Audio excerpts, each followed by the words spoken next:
Well, good evening. It's 6 o'clock on March 5th, 2024, and I'm going to call this Lacey City Council meeting to order. We do have one council member, Councilmember Stedman, is excused this evening, but everyone else is here and present. And if you're able, please rise for the Pledge of Allegiance. I pledge allegiance to the flag of the United States of America and to the republic for which it stands, one nation, under God, indivisible, with liberty and justice for all.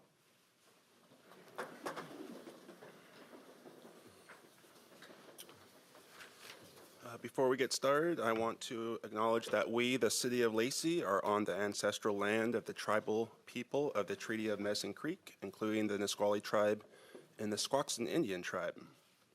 With that, can I get a motion to approve this evening's agenda and consent agenda? Move to approve the agenda and consent agenda as published. Second. It's been moved and seconded. Is there any discussion? And seeing none, all in favor of that motion signify by saying aye. Aye. Is there any opposed? Then that motion unanimously carries. We have an approved agenda and consent agenda. And first up on our approved agenda is public recognitions presentations, the 2023 Scouts of America Christmas Tree Roundup. And Jenny's going to give us an update.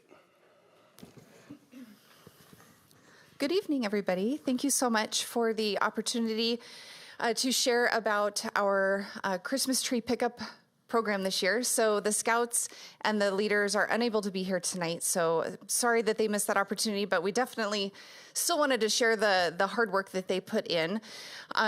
If I could get the presentation brought up. So the Scouts work very hard on this project, and there's a lot of hours that go into planning and preparation for this. So in late fall, I meet with the Scouts and a couple of Scouts that are identified as leaders for this project, and the troop leaders and we sit down and we just talk about kind of planning out the day, and we set a collection date, which this year it was on January 6th. And the Scouts work hard. They create a safety plan, and the thing that I appreciate most about this is that it is an education opportunity for these Scouts as well. So they really kind of have them take the lead on planning it, and it's just neat to see the contributions that the parents make. It's a big commitment for them as well. They donate their trucks and trailers and gas and drive throughout all the city streets to collect the trees. Next slide, please. So from the City of Lacey, there's some heavy lifts that happen on our end as well. So I connect with some of our community partners, Asplund and LeMay Pacific Disposal. They've been great every year to partner with us and support this project. So we make some arrangements for bin drop-offs and where those are going to be dropped off at 2 of our collection points. We work with the Rainier Vista staff. That's fantastic. That Rainier Vista is one of the collection spots for South Lacey. And work with North Thurston Public Schools to get permission to use Salish Middle School for the Northeast Lacey area, to use their parking lot as a location to collect the bins as well. And then our city surveyor, Monty, is fantastic. He helps by creating some maps for the troops to use to section off different areas of Lacey, and then they can take those maps and head out and make sure that they're hitting all of the different areas. And then, of course, we just support it by advertising and promoting it, and we put it out on our website and Lacey Life, and try to really encourage people to donate. If they put their trees out, they have ways to donate online as well. So they work really hard. It's a great community partnership and service to the community, but also just a great fundraiser for them as well. Next slide, please. So the Roundup Day happened, like I said, on Saturday, January 6th. And starts out early in the morning, and I bring hot chocolate out for them so that they have a little warm beverage to enjoy.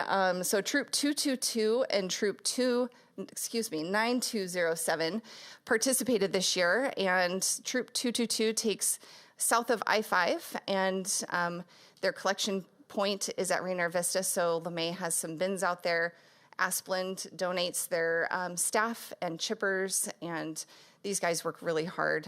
They oftentimes are coming from another job, traveling from Longview and Aberdeen, all over the place to come and just give their time and support the Scouts in this way. And then Troop 9207, they're north of I-5, and so they hit all the roads up there and then bring everything back to Salish, where everything is chipped into the bins, and then LeMay comes later and collects the bins and takes them back to the Waste and Recovery Center.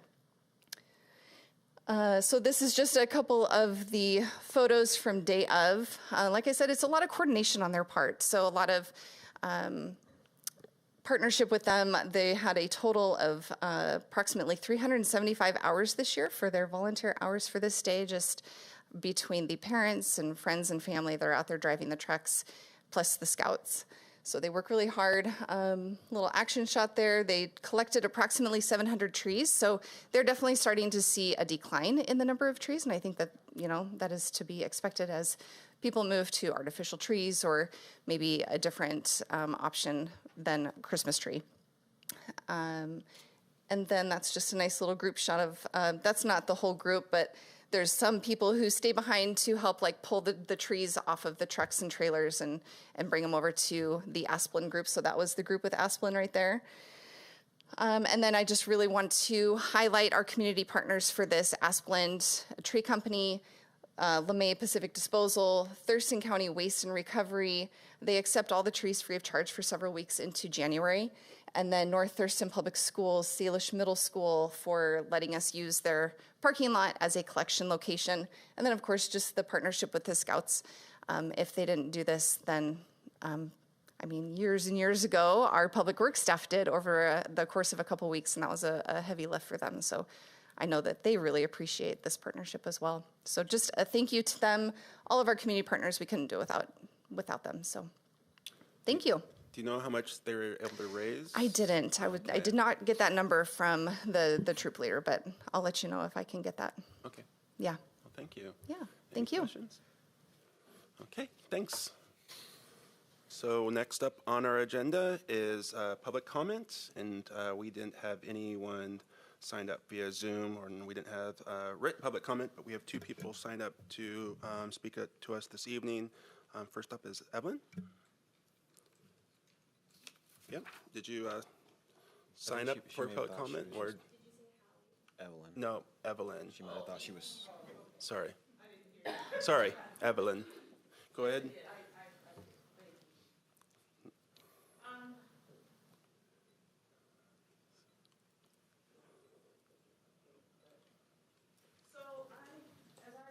We'll wait till you get to the podium so we can hear you.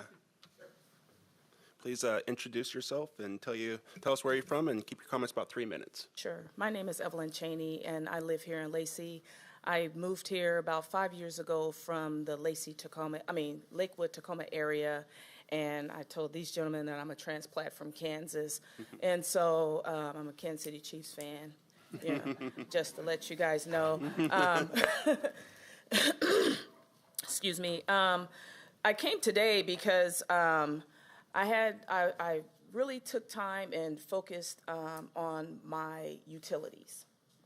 And I had surgery on my shoulder back in November, which allowed me to pay really close attention to my utilities instead of being at work, homework, sleep.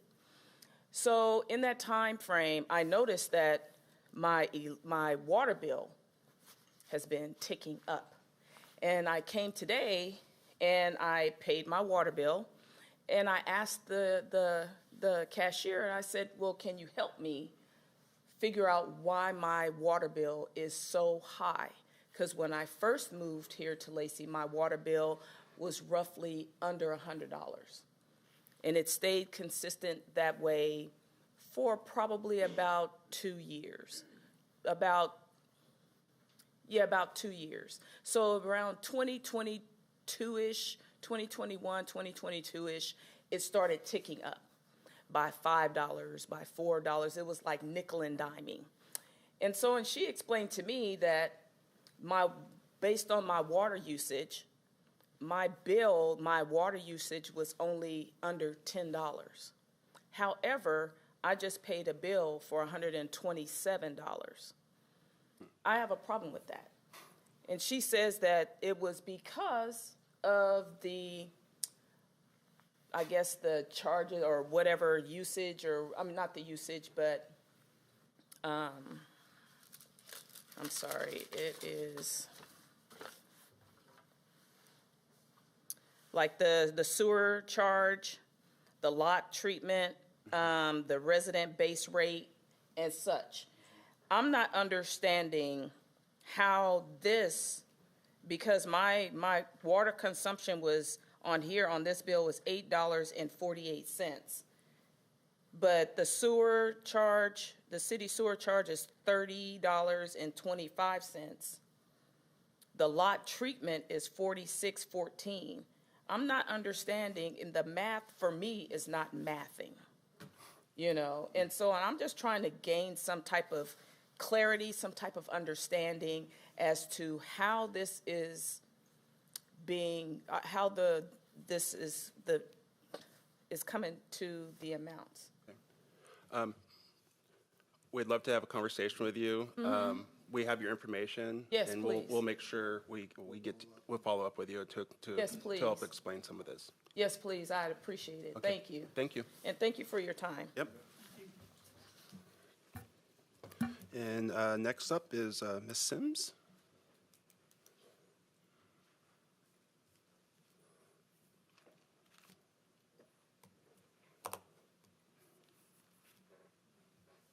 I actually had two, but since you said 3 minutes, one of them I. Can you thought- please introduce yourself and tell your? Oh, I'm sorry. My name's Althea Sims.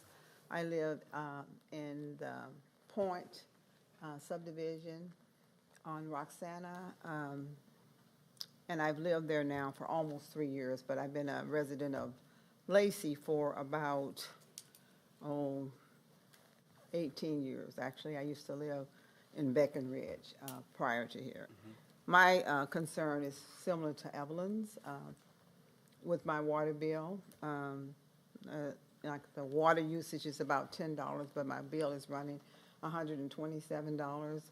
That seems to be really a lot. I'm a single person in my home, so I'm not using a lot of water. I use more water in the summer because I do water my grass. And so I don't understand why, if my water usage is $10, why I'm paying all of these fees.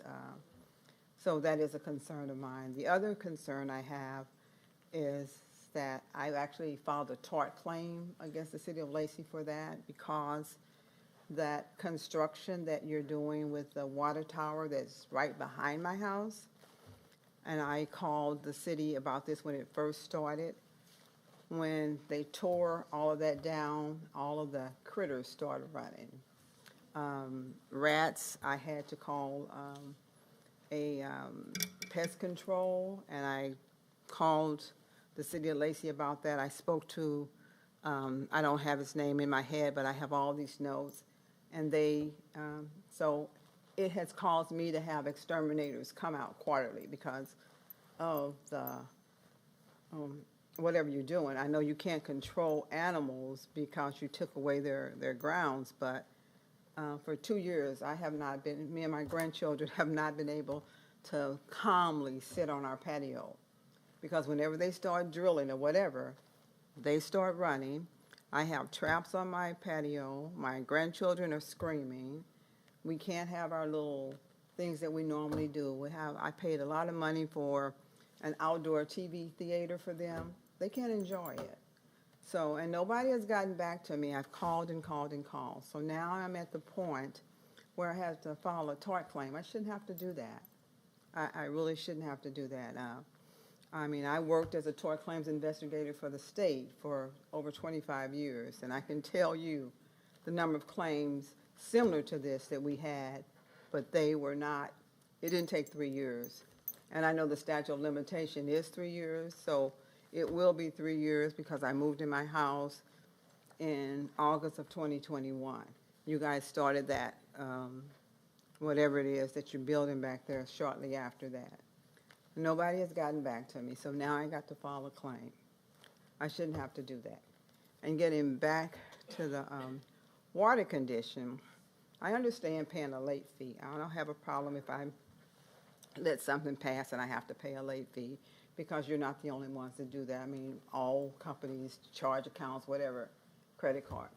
But I should not have to pay, for instance, and so one of my neighbors has had this happen to she's a single parent with 3 kids, and she doesn't have a lot of money, so she gets a late fee. She has to pay that, but then she also gets another fee on top of that if the city sends her out the pink notice that says disconnect. Why is she having to pay for the city to do their job? You know, if I get a disconnect notice from Puget Sound Energy, I might get a late charge, but I don't get a fee because they had to send me a letter saying that they were going to disconnect. That is, to me, that is gouging a person. You know, yeah, the late, like I said, I don't mean to just go over it. I understand a late fee, and I don't have a problem with a late fee, but I do have a problem with me paying an administrative fee for the people who work in the water department or whatever you're considered as, for me to take on that expense. That, I don't think that's right. Okay. Okay? And so, like I said, I working on my tort claim. I will get it in, but I have to have exterminators come out now quarterly because Okay. of Well, the rats. we'll make sure someone gets we have your information here, and we'll make sure someone gets to you as soon as possible. Thank you. Thank you for coming tonight and letting us know. Is there anyone else wishing to address this council? Okay. Then our next agenda item is the proclamations in the American Red Cross Month. Start with Nick. City of Lacey official proclamation. Whereas in times of crisis, communities come together to take care of one another. American Red Cross volunteers and donors exemplify this humanitarian spirit, and whereas in 1881, Clara Barton founded the American Red Cross, turning her dedication to helping others into a bold mission of preventing and alleviating people's suffering, and whereas today, more than 140 years later, we honor the kindness and generosity of Red Cross volunteers who continue to carry out Clara's life-saving legacy.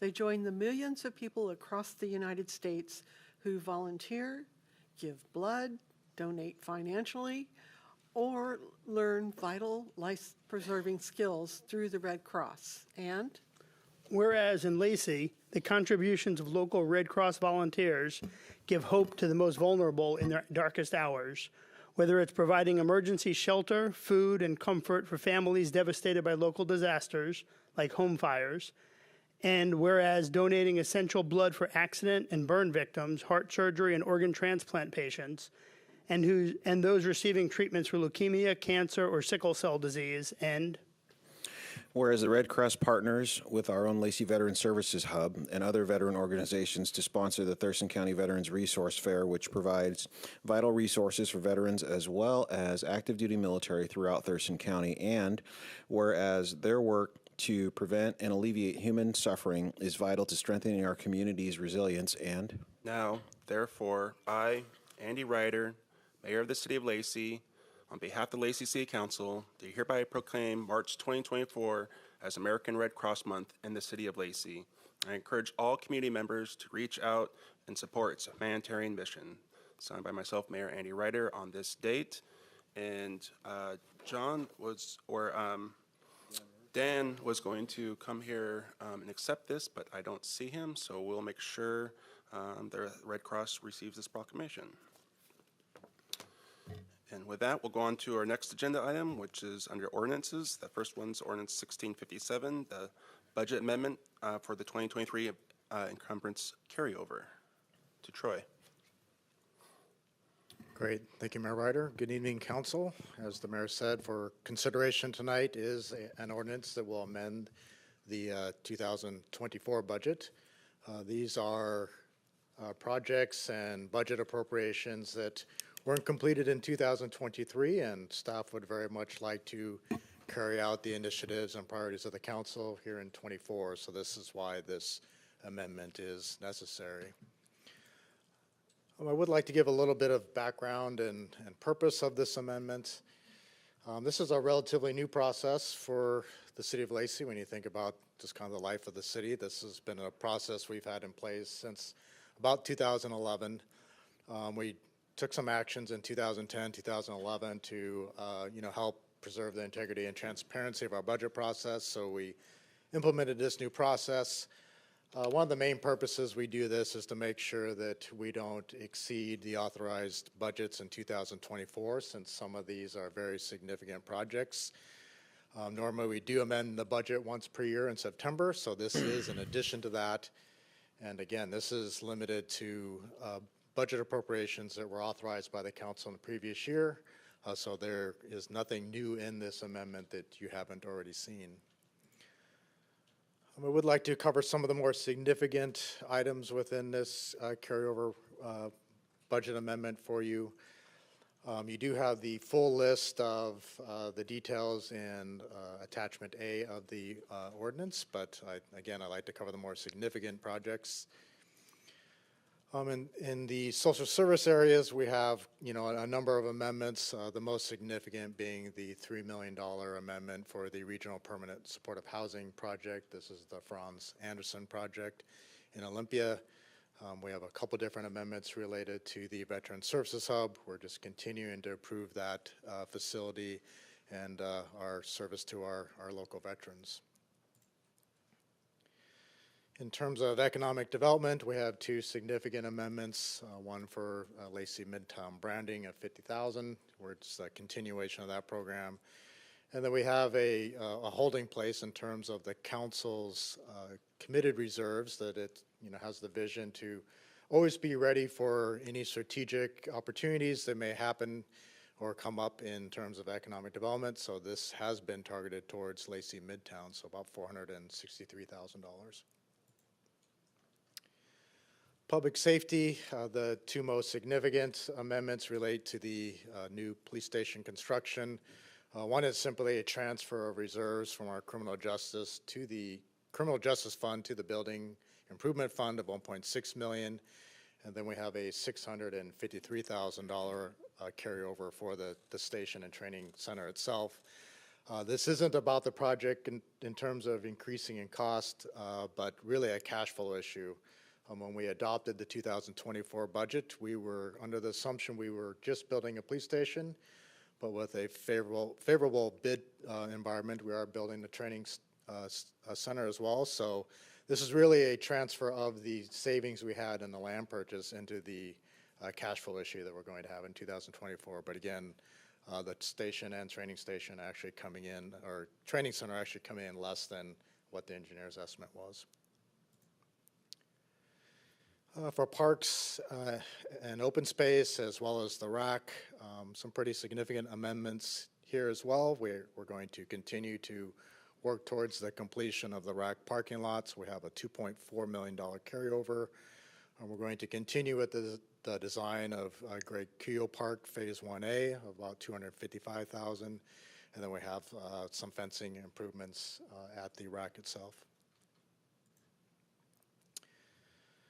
Believe it or not, we still are experiencing production delays because of supply chain issues and various things that have happened in the economy. So we do have a couple amendments here related to vehicles being delayed because of production delays. We also have water meter and meter transmission unit supply chain delays as well that cause these carryovers into 2024. Looking at our capital improvement funds for the city, we have transportation, some pretty minor amendments or carryovers for transportation, 4 different ones totaling just under $178,000. More significant carryovers in our water capital fund. We have about 20 projects that we're carrying over funding for. The most significant there you can see is the Terry Cargill Reservoir at $2.7 million. Total water capital carryovers of about $7.6 million. Wastewater capital, we have about 9 projects that we're carrying over budget into 2024, mostly related to lift station improvements.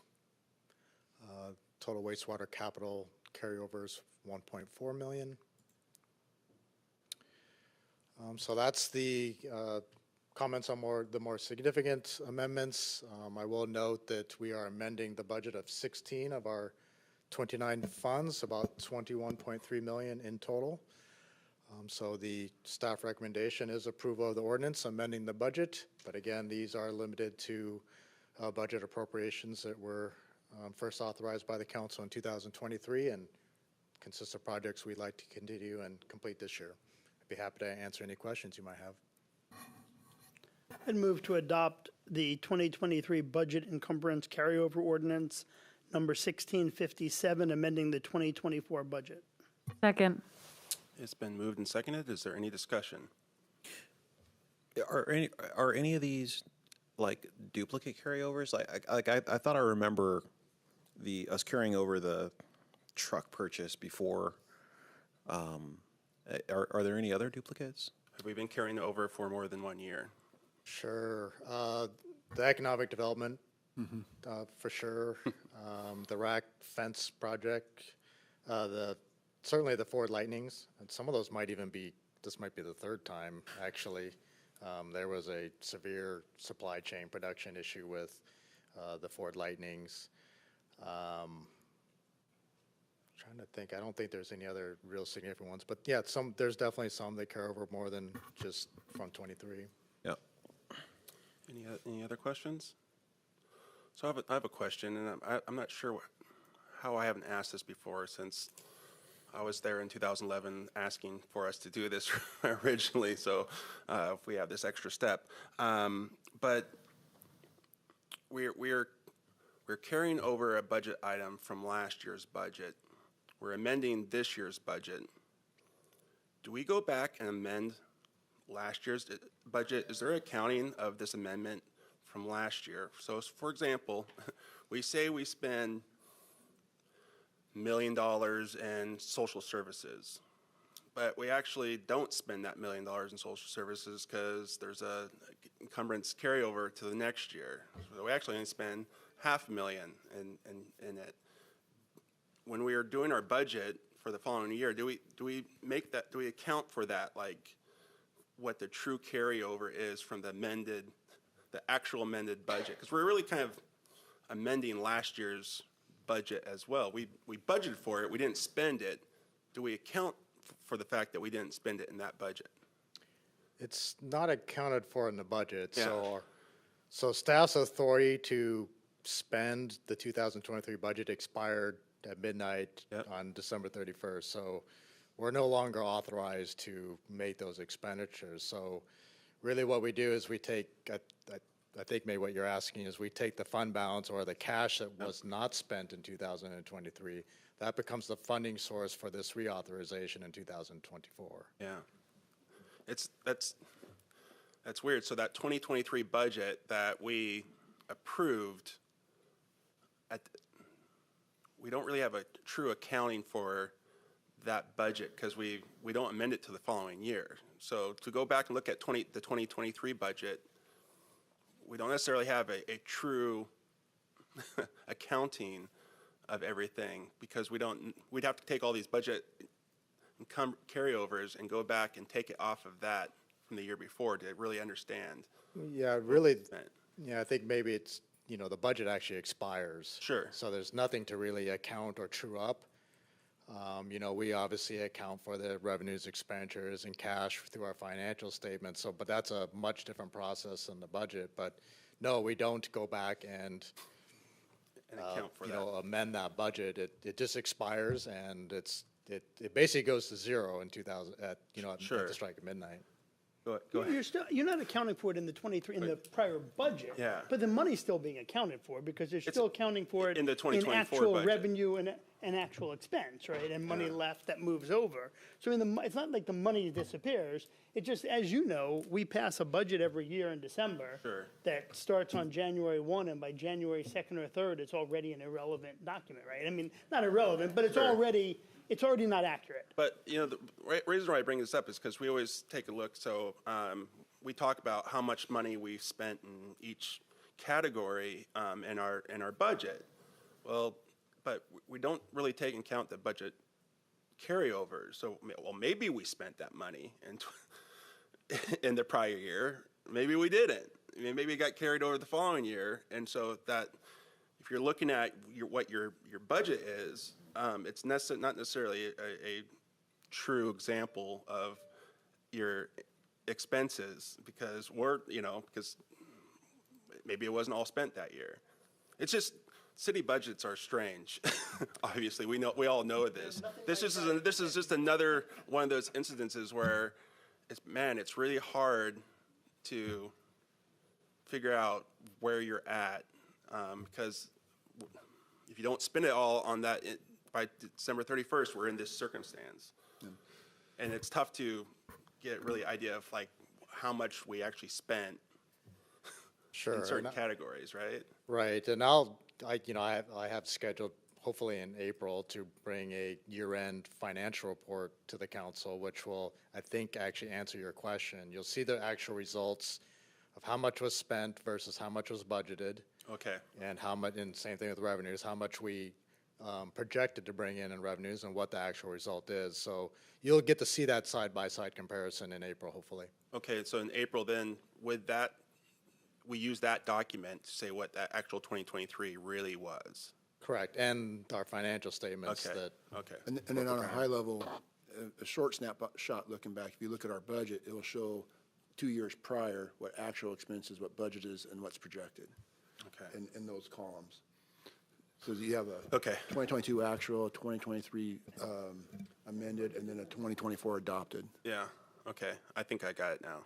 Sure, but we wouldn't, all this is funded through reserves, so it is available for expenditure in 2024. So I do want to make that clear, that we wouldn't be asking the council for an amendment when we didn't actually have the cash to make those Sure. That payments. makes sense too.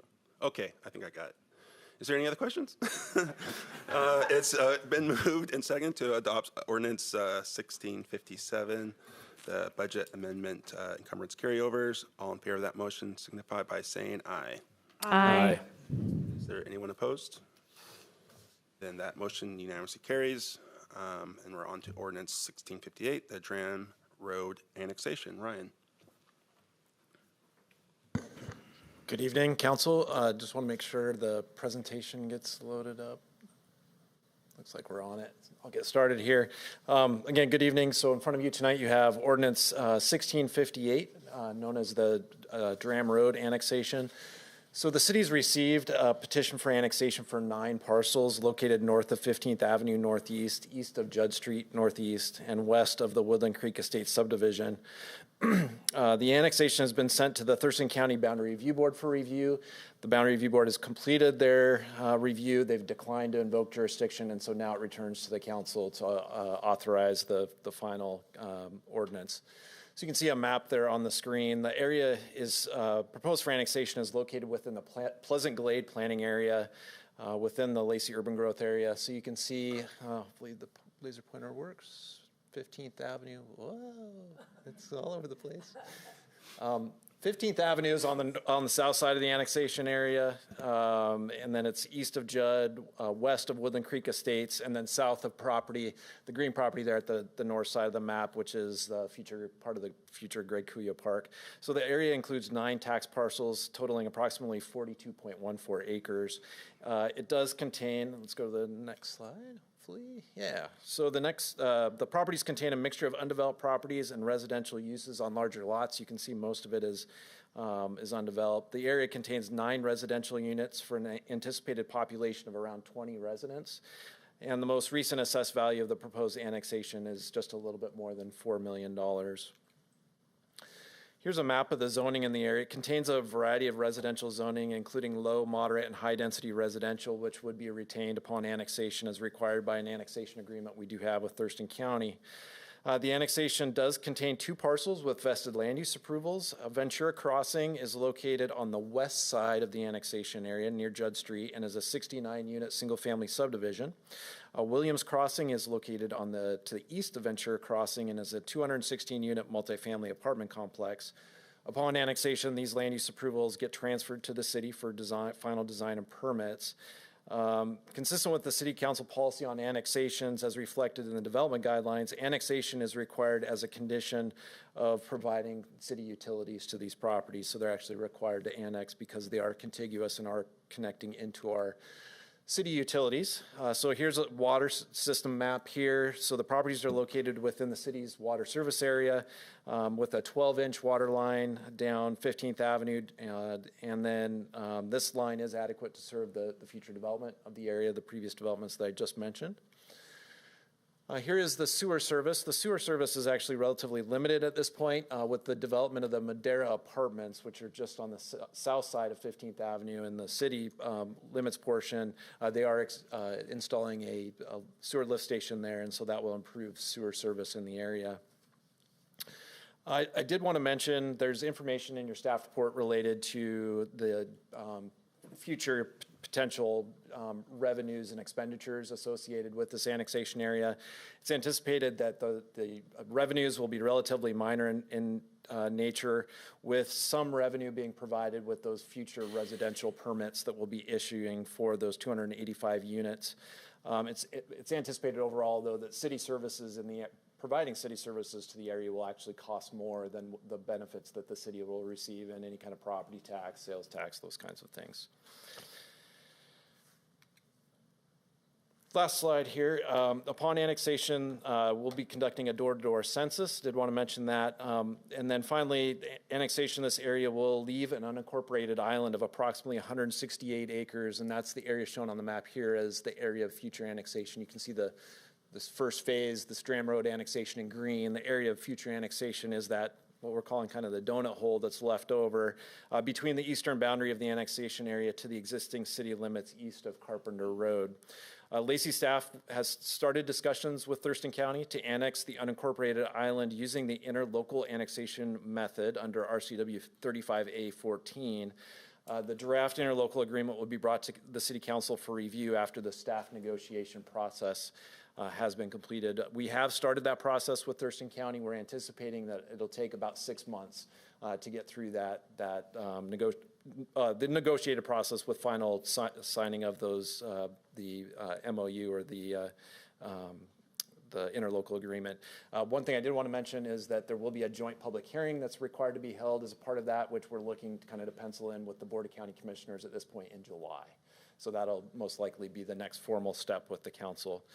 So procedurally, for the annexation, the next step is for the City Council to take final action through passage of an ordinance approving the annexation. Upon final ordinance passage, notification of the annexation is sent to effective agencies and departments, and then the annexation certification process will be completed. So again, you have an ordinance in front of you tonight for consideration, and I'd be happy to answer any questions. I'd move that we adopt Ordinance 1658, annexing 9 parcels totaling 42.14 acres, known as the Dram Road annexation. Second. It's been moved and seconded. Is there any discussion? I have 2 questions for you, Ryan. In the area of the future annexation, the donut hole, as you called it, how much population is there in that area? I don't know off the top of my head. It is not what I would say highly populated. So you can see the Woodland Creek Estate subdivision, which is just immediately east of the green area there. That's really where most of the population lies, is within that subdivision, and that's, I don't know, maybe 60 lots. The rest of it I would characterize as quite rural. So those parcels are, probably between some of them 5 and 10 acres in size, and so it wouldn't be a large population that we would be annexing. Okay. And then the second question is, you mentioned that sewer is there's not much sewer available. Will the new multifamily and the single-family homes still all be on sewer, right? That's correct. Be septic. Yes. It's just as it stands right now with the way our maps are. We haven't caught up with the extension that's been required of the Madera Apartments on the south side. So that with that construction, that will free up they'll be putting in some sewer lines that will free up the ability to construct some stuff on the north side of 15th Avenue now. Great. Thank you very much. Yeah. So for the record, that the Woodland Creek Estates, which will be part of the next annexation, is the area where they put in sewer right now, and the city of Lacey gave $1 million of our own dollars to make sure that project worked. I also want to just give a little bit of background on why we're actually here and doing this annexation. For a long time, before we made the change, an annexation like where a project like this would happen in the city of Lacey, even though they were going onto our utilities, we wouldn't make them annex into the city. And so they could go forward with the project and then give up their rights to dispute an annexation in the future. But what was happening is we'd have all these pockets where we had the ability for them to come into the city, but we would never go through the process. And so they're using city utilities, and yet we would never annex them into the city, which is one of the reasons why we've had such an issue with annexations that was getting worse and worse and not getting better and better over the years, because we were extending utilities and we weren't requiring them to come into the city. And so one of the things that we decided as a council, with one of the things I was really pushing for as well, is say, hey, before we extend utilities, let's make sure that, let's bring them into the city so they're part of the city, so we don't have to go back and someday in the future possibly annex them, which wasn't happening. And we still have a bunch of properties out there that we did this in the past and we didn't make them annex. Right. And which is one of the things that we need to look at as we're going through our annexations, to say, hey, what properties are out there that we can, by just simply going through the process, to finally bring them in the city. But this was one of the reasons why our UGA was not coming into the cities, because we weren't requiring them to do that. So just for some of our newer council members, that's one of the reasons we changed that, and now before they can develop, they have to come into the city, and that's why we're here today. So when we do extend services to them, are they paying standard rate for that connection? Oh yeah, everything was the same. You know, it's just that now they're in the city first, and then now they're part of the city and everything else. Before, we wouldn't require them to come to the city. They'd have to, in some cases, especially when it came to water, they'd have to pay a little bit more from being outside the city, which didn't make a lot of sense. But yeah, now we're hopefully solving that issue. It's one more step, right, that they're having to do here, but at least we're annexing as we're going along, which we weren't doing before. So, is there any other discussion, Councilmember? I noted in the staff report that it talks about the new developments that are going into the Dram Road annexation have the full suite of multimodal, like, does that mean bicycle lanes and sidewalks and all of those things? Right, just on that section of 15. So we'll have a really nice couple of blocks. Yeah. And hopefully we have a plan for the future to extend those things as more development happens out there. Yeah, I mean, that's something we'll have to look at in the future as we take on kind of more jurisdictional ownership in this area, is what is the impact of developing 15th Avenue to its full. Yeah, it's going to be right next to the park. It's going to be right next to this beautiful park we're building. Right. There should be sidewalks and bike lanes to get people to the park. Right. I agree. Yeah. Is there anything else? And buried. I absolutely agree, by the way. I think it's absolutely crazy. This is how we do our sidewalks, but that's all right. Anything else? And then there's been a motion, a second, to adopt ordinance 1658, annexing 9 parcels totaling 42.14 acres, known as the Dram Road annexation. All in favor of that motion signify by saying aye. Aye. Aye. Is there anyone opposed? Then that motion unanimously carries. Thank you. Thank you. Next up is the city manager's report. Thank you, Mayor and City Council. Tonight, I'll have one item on the agenda and then 2 other items after that I'd like to report out on. First, I'll turn it over to our Assistant City Manager, Shannon Kelly-Fong, to provide a communications plan update.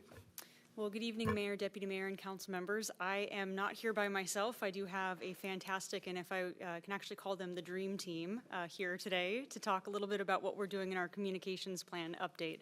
So you won't just be hearing from me, but you'll be hearing from Kelly Adams, our Special Project Administrator, Jenny Bowersfeld, our Community Relations Specialist. John Koch is also going to be coming down here to provide a portion of the presentation, and he's our Advanced Digital Media Production Specialist. Donna Feliciana, our Communications Specialist, and Sadie Siglin, our Management Analyst. So this really is a team effort that I'm talking today about.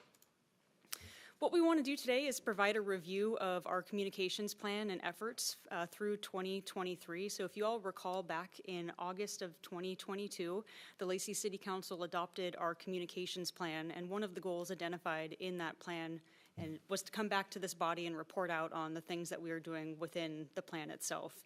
And so that's why we are here today, is to provide the update of what's happened since August 2022 through 2023, and then also to give a preview of some of the big items that are coming here in 2024, including a in-depth look at Lacey Works, which is one of our new apps that's going to be going live here next week on March 11th, as well as Lacey Television 77, and then to talk a little bit about our current Lacey Life and some efforts that we're going to be taking a look at to revamp that here moving forward, and then a future project called Lacey Listens, which we'll dive into.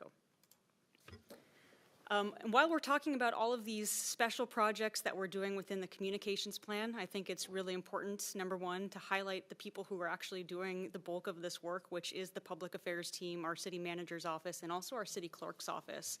And in addition to the things that we're going to be highlighting today, they're also doing a lot of other routine and daily tasks that don't get the special attention that we're going to be spending the significant portions of this presentation on.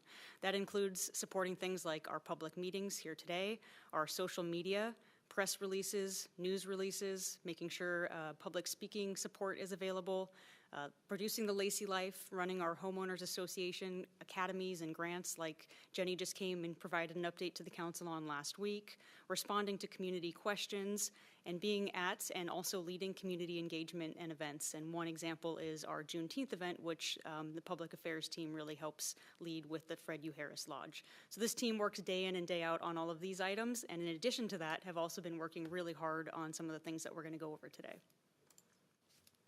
So I've already mentioned the communications plan, but I also want to take some time to connect it back to the Lacey Work Plan 2022 to 2024. One of the goal areas there is to enhance communication and engagement efforts, and we are certainly doing that in alignment with our communications plan. And there were 3 goals identified in the communication plan. The first one was to augment internal communications to increase awareness cross-departmentally and collaboration and awareness. The second one was to continuously evaluate and enhance internal communications to provide transparent, timely, and accessible information to community stakeholders. And the third one was to proactively craft communications and establish a defined Lacey brand. In your packets tonight, you will find an annual report that talks about all of the efforts that occurred in 2023 in alignment with these goals and the identified strategies under those goals. And we're also going to provide an update on them here tonight. The first one that I wanted to highlight was really expanding online services. We know how our community members want to access services has changed dramatically over the last 20 years, and so we've really made an effort to make sure that we are providing more and more services online. I know this goes across the organization, but I want to highlight a couple of things that we've done in our departments. We've really tried to move any of our paper forms and applications to an online process. People can still certainly come in, and if they need online and paper products, we have those available, but we really want to streamline the process so that people can apply for whatever they want to apply for, where they can and when they can apply for it. So I've provided an example here on the left-hand side of our advisory board application, and this is actually something that we are also going to be taking a holistic overview and look at as part of our how do we recruit, what kind of engagement efforts do we do, what does the application process actually look like, and that's something we're going to be taking a deep dive in 2024 and hopefully coming back before the council with some potential recommendations. We've also brought online our Spirit of Lacey application, our proclamation application, so community members can now go on and request a proclamation, and that gets routed to Jenny Bowersfeld, and we do our review pursuant to the City Council Policy Manual. We've got our lodging tax applications, which Sadie has been working very hard to get that online, our HOA grants, our HOA Academy, and our Washington Center application, just to name a few. So these are now all available for community members to access at any time. In addition to that, we've also been working in our clerk's office with expanding access to council action. So I am showing here our code publishing site. I believe I got that correct, Alyssa? And one thing that we updated on code publishing here over the last year was we went back and we took a look at our ordinances, and we found that some of our ordinances that we had published were missing some sheets of information just based on how they were scanned. And so our clerk's office did a comprehensive overview, went through every single ordinance and made sure that they were uploaded correctly for members of the public to view. In addition to that, they also added resolutions and also proclamations as searchable on this item. So you can now go in, and I give an example here of policies and procedures. I've done a search for that, and it'll pull information of every time policies and procedures is mentioned as part of a resolution, as part of a proclamation, as part of an ordinance, and where it's found in the Lacey Municipal Code. So it makes it, again, very easy for our community members to access council action, as well as for city staff to also access council actions. We've also, as you all are well aware with Civic Clerk, made some great advancements in expanding access to public meetings. So we are showing the Civic Clerk platform online right here, which is available for anybody to use on our website. And what it allows individuals to do is to go on and pull up all of the information from our meetings currently, as well as in the past, and you can go through all of the documentation, you can watch all of the videos of those meetings, and you can jump exactly to the moment you want to see in the agenda items. So they're all bookmarked and very easily accessible for members of the public. It also has a search function, which our former system didn't have, so very much like the code publishing feature that I just mentioned. It allows community members as well as staff members to go in and look exactly for the items that they want to search and get more information on, and go through those details and watch those videos. So it's a great increase in accessibility to public meetings. We've also just broadly updated our website. I know as many of you all are aware, but it's still a success that we had in 2022 and 2023, where we have launched a new website. And as part of launching that new website, we also wanted to increase accessibility. And so we do have features like translation available. And so you can see that highlighted in the top right corner. You can select over 270 languages to have the city's website translated into. And there's also accessibility features in the bottom right corner, which allows people to use widgets such as increasing the contrast, having bigger text, increasing spacing between text, and then also if there's animations, you can pause that, you can hide images. It gives a slew of accessibility features for people to utilize. One thing that has been great about all of these updates to our websites is it's also allowed us to use and embed different tools, such as email notifications. And this is something that was also one of the strategies identified in the plan to do during this period of time. And with that, I'm going to hand it over to Donna Feliciano, who's going to talk a little bit more about what we've done in this field. Great, thank you, Shannon. As she just mentioned, I'm Donna Feliciano. I am the Communications Specialist in the Public Affairs Department. And tonight I am here to talk to you a little bit about Lacey Life. So, Shannon, oh, I have it right here.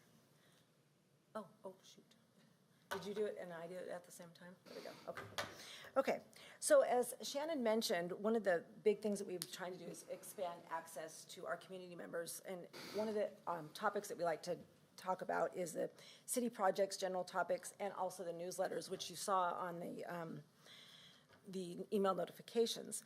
And it's nice that we've had that now embedded in our website. Like she said before, when we had them sign up for emails, it had to be like on a landing site that they had to go to, lots of crazy stuff. But now it's just right embedded in our website, which is great.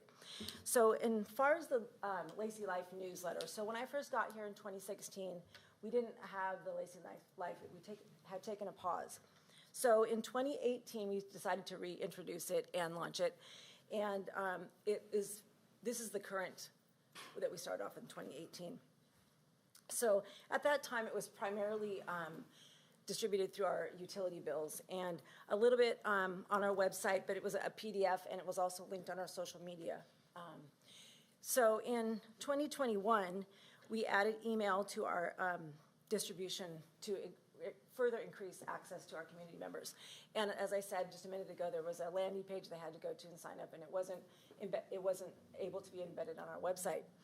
But now, as you can see, people can just go right to the website, opt in, and receive it right in their emails.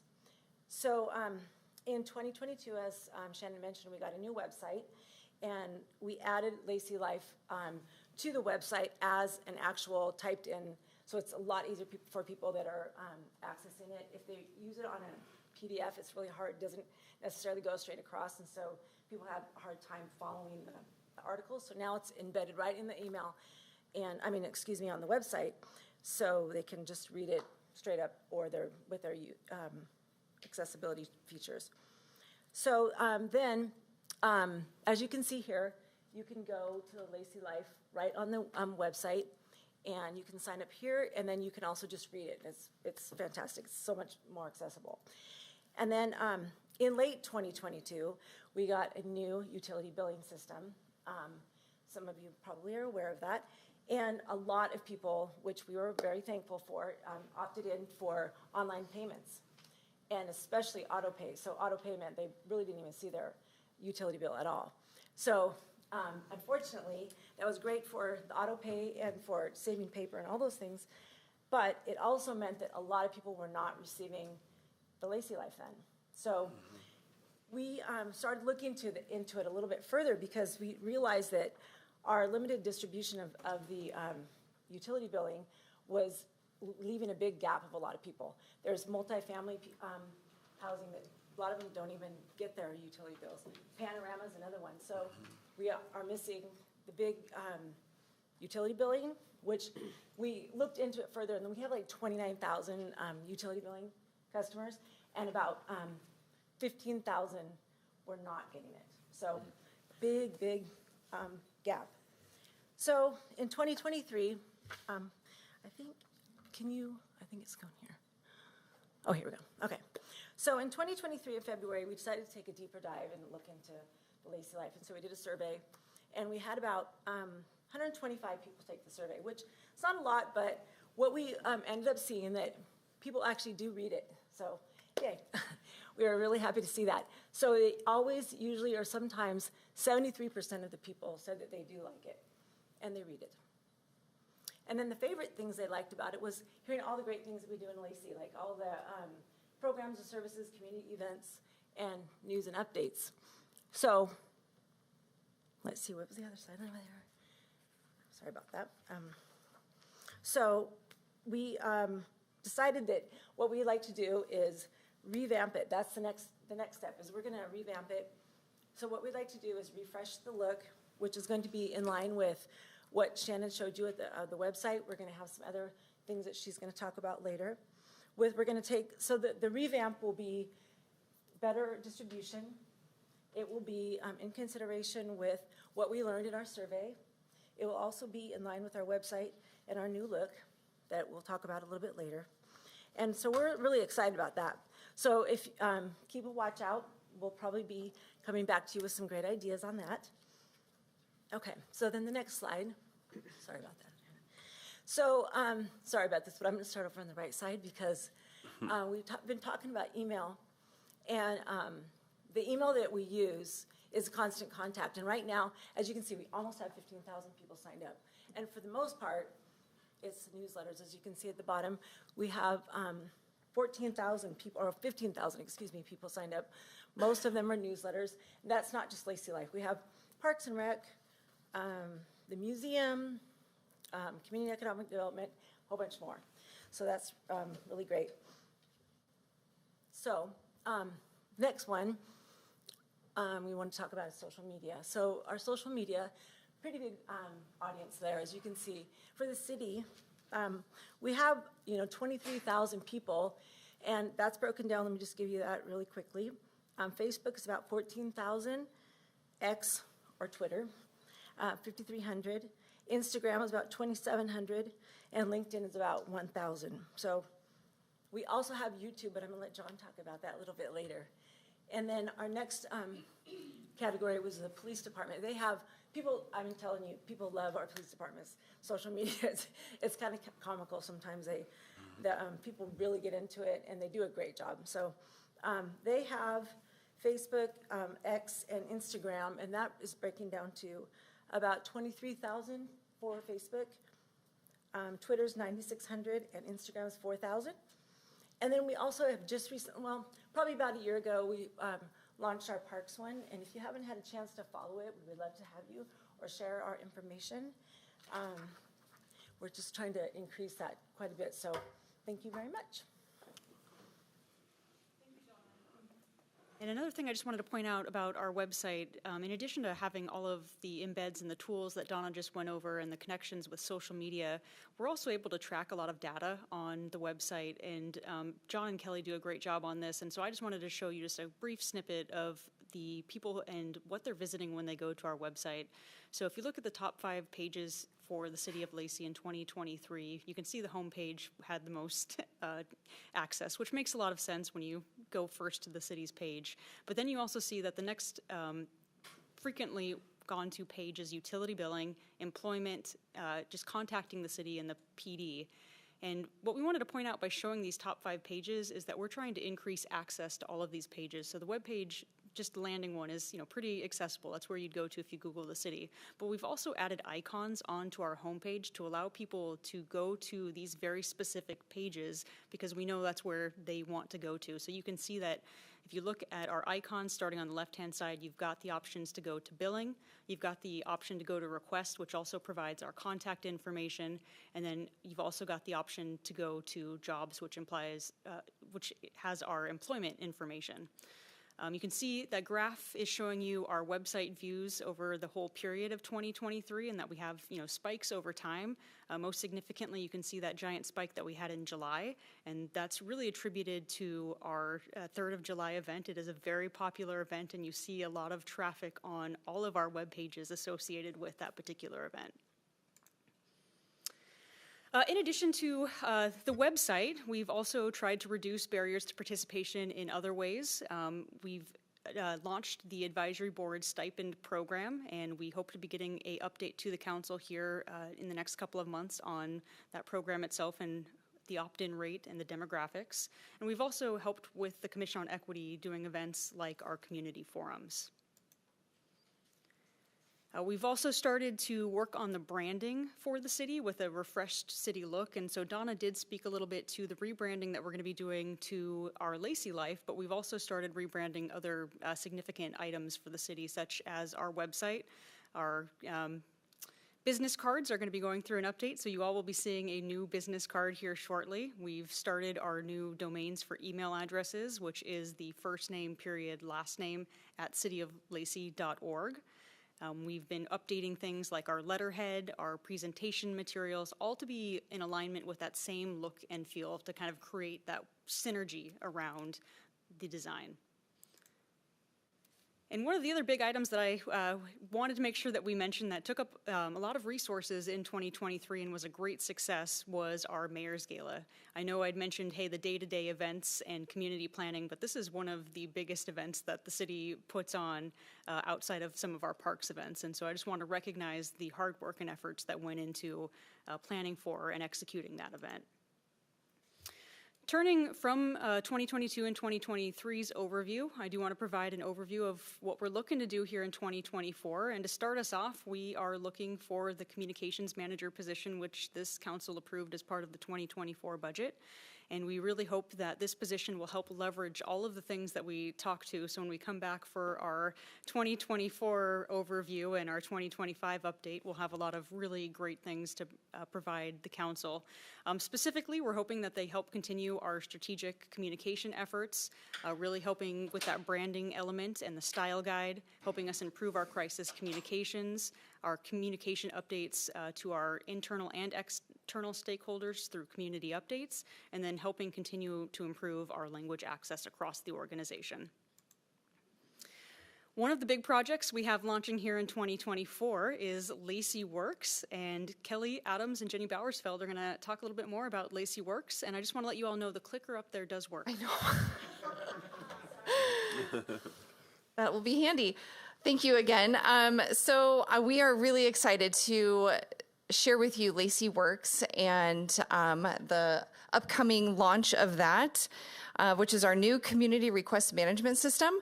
And I really want to take a moment and just give thanks and praise to Kelly Adams. She has done all of the heavy lifting on the implementation of this, working with our vendors. She's done such a phenomenal job. I will be kind of taking over once she's done all the hard work and our staff and employees start to use it. Then I will be kind of managing it on the back end of that, making sure the requests get fulfilled, and helping staff if they're having issues with anything. But Kelly is a rock star. She has done such a great job.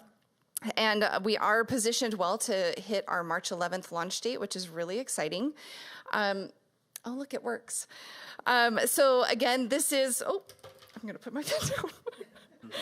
This was identified as a goal in the 2022-2024 Lacey work plan to enhance communication and engagement efforts. So I've been with the city for 15 years, and our organization has needed something like this for a long time, so I'm really excited to see it come to life. Also, just to highlight that this is also identified as a priority in our 2022-27 communications plan to augment internal communications to increase cross-departmental collaboration and awareness. That's a mouthful. But really, the system is just really going to help our staff track and respond to requests in a comprehensive and organized way. And then if we just take a moment to take a little trip down memory lane to look at where we started with our We Care form, this was collected, this was a way that we collected service-related requests and comments, and it started out with a cutout mail-in coupon, if you will, for people that had comments or concerns. And they received their Lacey Life newsletter in the mail, and they could fill it out and mail it back into us. And then that became a limited use online form in our old website, where all of the submittals came into just one email address that usually came to me, that I had to either respond to or then forward to the correct staff person and make sure that they were following up with our customers. And then it turned into where we are today, which is a better but still limited 311 system on our current website. So this is just a snapshot of 2023 and what requests came in to our 311 system on our new website. So the higher numbers are reflected in red, and you'll see that street issues was the winner for the request category last year. But this really, a street issue encompasses everything. So if somebody had an issue with a street light that wasn't functioning properly, or a pothole or a spill, it was all clumped under the street issue. So understanding, it didn't give a good snapshot of what really we were responding to. You'll also notice a higher number of utility requests that came through in July last year, which coincided with the timing of when we reestablished our water shutoffs after COVID. You might also see in July a angry red number there under just general questions, which coincides with 3rd of July and fireworks complaints and things like that. So it just gives you a nice little colorful perspective of what our community reached out to us last year for. I'm actually going to turn it over to Kelly from here. I am so excited to talk to you about this because I've been waiting 1.5 years to talk to you about this. So that last slide showed you 1,200 compliments, complaints, requests, and I have read every single one of them. Our team has read every single one of them in preparation for finding a better way. So 1.5 years ago, we put together a multidisciplinary team, people from across the city, every department, to ask the question, how do we do better? What tool do we need to do better for the community and to do better for each other? And so our first task before we did our logic models and strategic plans is, what's the ideal tool for us? We know it's going to be software. We know it's going to be collaborative and communicating, but what does it actually have to do? So first, it's got to be easy to use. If it's difficult for the community, they're not going to use it. If it's difficult for us, if it doesn't work for every context, we're not going to use it. So it needs to be easy to use. It needs to grow with us as a city. So that means in the cases where we can be more efficient in the future with automation, we're able to pick that up very quickly and this system can grow with us. It needs to be fully customizable. So one thing that we keep seeing, a trend with third-party vendors with these softwares, is that the initial software sell is really great and you get a really nice price tag, and then every single change requires another ticket, another price tag. So we wanted to be as cost savings as we could. We wanted to make sure that we were customizing things in-house. We want to be able to embed it with our website to empower analytics. So those 1,200 requests, that was just online. That wasn't phone calls, it wasn't emails, it wasn't walk-ins. So what did we know? Well, we know where they came from, we know what they were about, but how did they get resolved? How many minutes, hours, days did that take? What was the cost? And who addressed it? Where's the accountability? So we needed it to empower analytics. We needed it to give us that accountability to each other and to the community. So the customer now never really has to wonder, you know, who addressed that? When did it get addressed? When was it closed? We wanted to improve accessibility. We wanted this to be a tool that could communicate with the public in the way that they needed. So sometimes that's going to be automated voice. Sometimes that's going to be email or text. What else? We wanted to make sure that it integrated with the other powerful powerhouse tools that we have. So Public Works has a new system called Cartograph that's going to be coming online. They'll come and talk to you about that. And Esri, which is our geospatial or mapping software. If it can't play nice with our other tools, then it doesn't belong in the toolbox. So here's an example of some of the complexity that this ideal tool needs to deal with. This map is very familiar. Do you know what that other map is? Our utility customers. Those are your water customers, yeah. And so if I pick a system that only takes in this map, I'm missing a lot of people in the community that need our help. So just a layer of complexity there. And I love the little heart on the other map. So that always makes me smile. So our approach as a team, so we've got this ideal in mind. We took this approach, this logic model of understanding the city's needs, researching proven systems. Is it out there in Washington State? And we really focus on cities in Washington State because they're under the same legal constraints that we are. And they're dealing with a lot of the same challenges in very different ways. But we wanted to research the proven systems. We wanted to share the city's needs with the vendors. We are sharing our needs with you. You are not telling us what we need. So we wanted to make sure we were really clear on that. Evaluate the candidate systems, get a recommendation to the city manager. We ended up choosing a system called Q-Alert. Q-Alert is a community request system. It's not a private sector focused system. And it's used by some of our neighbors here in Washington State. So we were actively able to talk with folks who use this system and to see what some of the best practices are. And if you want a really interesting exercise, go visit their systems. Go look at the service categories because it tells you a story about what those cities are dealing with and what they're trying to collect information on. And so we had some really great examples to go as we were building our test site. So what do we call this thing? Well, I am just one of a team of over 300 people who have great skills, highly motivated, and are well invested in the community. And the number one compliment that we get is that Lacey just works. When I come to the counter, when I want to build something, when I have a problem, they call me back. Lacey just works. So we can do better, right? But our number one compliment is about our people and what a resource they are. So how does Lacey work?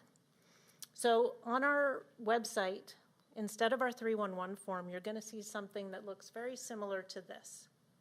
And it's got a very simple interface where you can access our knowledge base, which are articles about common topics, like some things we've already written, which is this our street light? How do I report this street light? Is it Puget Sound Energy? Is it City of Lacey? What is this lid? Why does my utility bill have all these extra charges? So we are writing articles to maybe help the public decide, do I really need to put in a service request, or can I get this information very quickly here? And also so we can put in a request for service and we can contact the city. So the way that the system works is it collects the information from the requester, it stores the issues in the system, sends the requester a confirmation, And then it routes the request to the group responsible for resolution. That's the bare bones, what it's doing. As a staff member, here's what I can do. So this is a lot more than I can do with email, right? I can enter notes into the request so that my other teammates can look in and see what I've done. I can view the history of that ticket or of the submitter, because maybe it's a pernicious issue that's happening at the same time every year. But without that history, I can't view that pattern and do better. I can learn through knowledge base articles, so I can write articles for my team internally. We can give each other an education so we can all have that very high level situational awareness so we can provide better service and information referrals. I can reroute the request to other groups, escalate the request. I can group requests. This is one of my favorite features. So I can tell it, I want you to group any potholes that are reported within 100 feet of each other. So that when those pothole requests start coming in, as the staff member, I'm writing one response when I close it out to let 30 people know instead of writing 30 different requests. I'm being much more efficient so I can get to the next service request. And then once it's closed out, if you've provided your email or if you've signed up for an account so you can track your submissions, then it will send you notifications and let you know. For anybody who reports anonymously, they can just give us the ticket number, and we're happy to just tell them on the phone what the status is. We know that we're very sensitive to people's private information, and we want to make sure that we have trusted communications and that we're not creating more barriers and burdens. All right, so I'm going to go back. And I have given you all a piece of paper with a QR code on it. And this is a piece of what we will be launching on Monday, which is March 11th, which is 311, although we're not calling it a 311 system. So if you scan this QR code with your phone,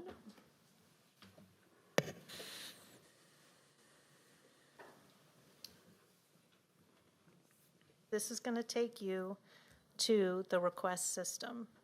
And I just wanted to give you a short experience, a peek at how easy this is.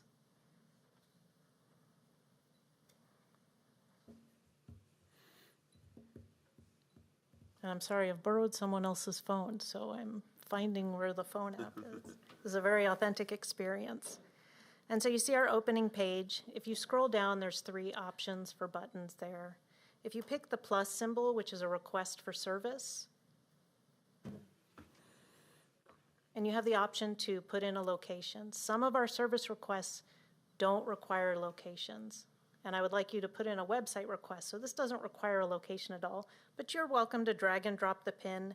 If you drag and drop the little Google person icon, you can get the street view, which is really cool because if you're reporting a pothole or graffiti, it helps you to really hone in on, what you're seeing on the map is real life, right?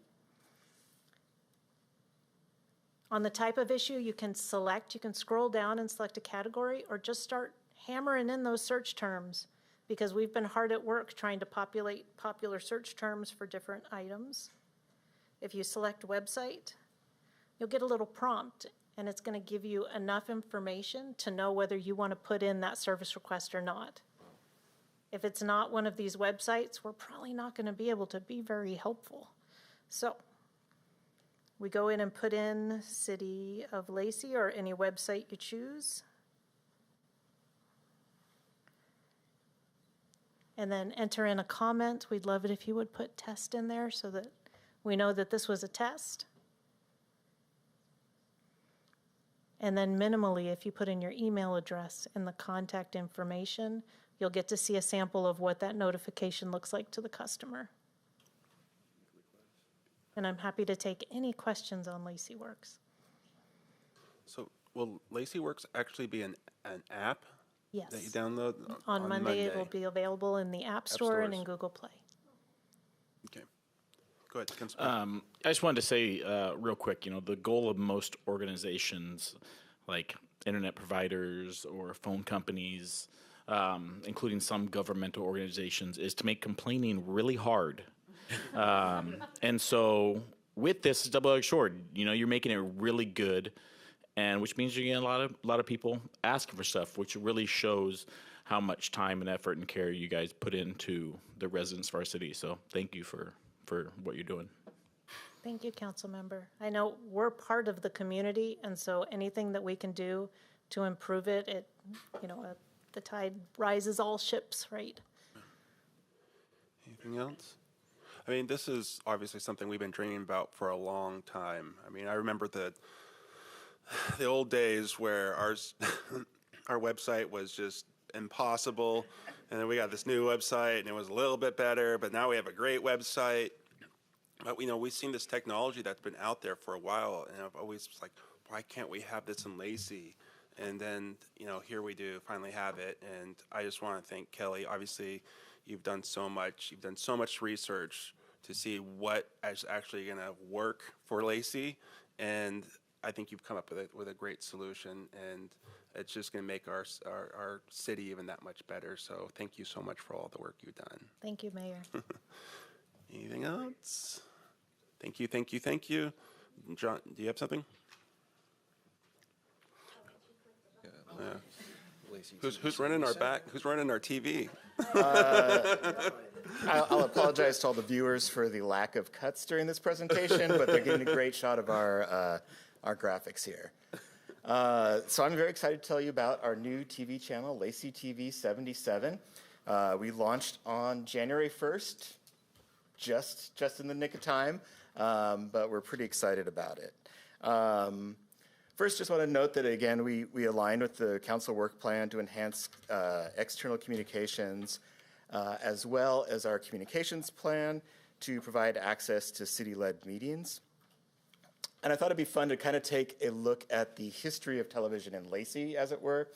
Prior to 2001, which isn't on the slide, but City of Lacey actually produced a live call-in show on TC Media, TCTV back then, called Lacey Live. Oh. And people would call in, they'd have a topic and a little package, and there'd be a 30-minute show, and that was it. Goodness, I totally remember that. And then by 2001, the city decided to start broadcasting its council meetings. So they had the first live cablecast of city council meetings.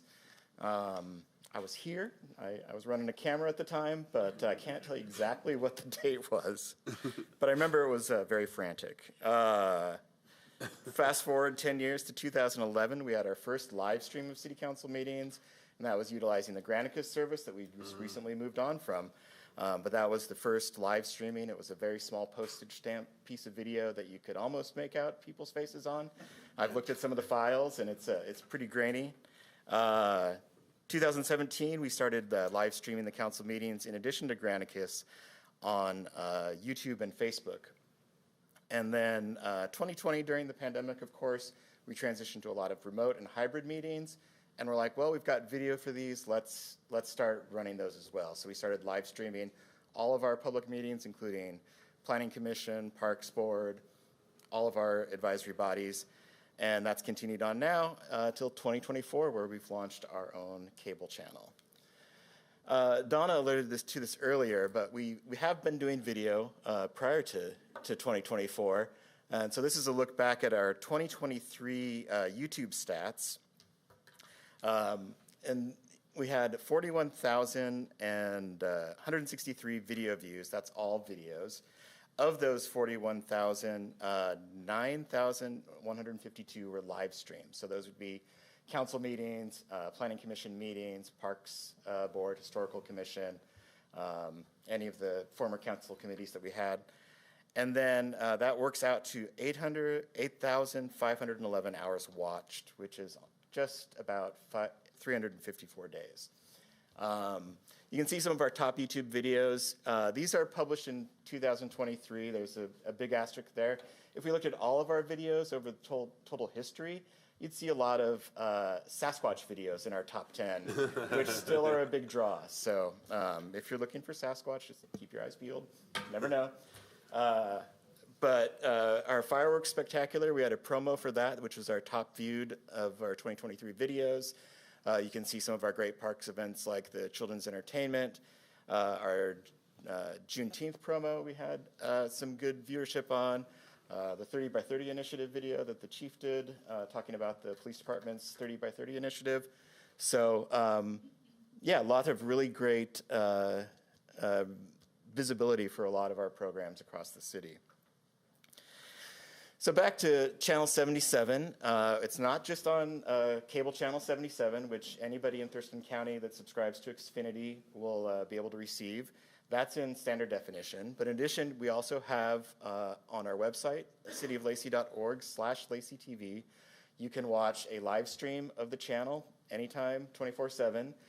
You can also watch any of the programs that we've aired recently on demand. It's a finite number that we can store on our VOD server, but we're early on and we're not anywhere near to filling that up yet. Eventually, some older meetings would probably fall off, but you'll be able to watch all those at any point. And then, really exciting, with our new broadcast hardware, we're able to have a Roku and a Fire TV channel. So those both are live right now. You can visit the Roku store or the Amazon Fire TV store. Search for City of Lacey and download the app. There's also a handy link on cityoflacey.org/LaceyTV that you can also download and load those apps on your Roku device. Those have the benefit of being having the live stream and the VOD, and they're also all in HD. So if you're at home and you want to peruse a council meeting, watch an old one, you can pull that up on one of those devices and view them as well, or your laptop or wherever else.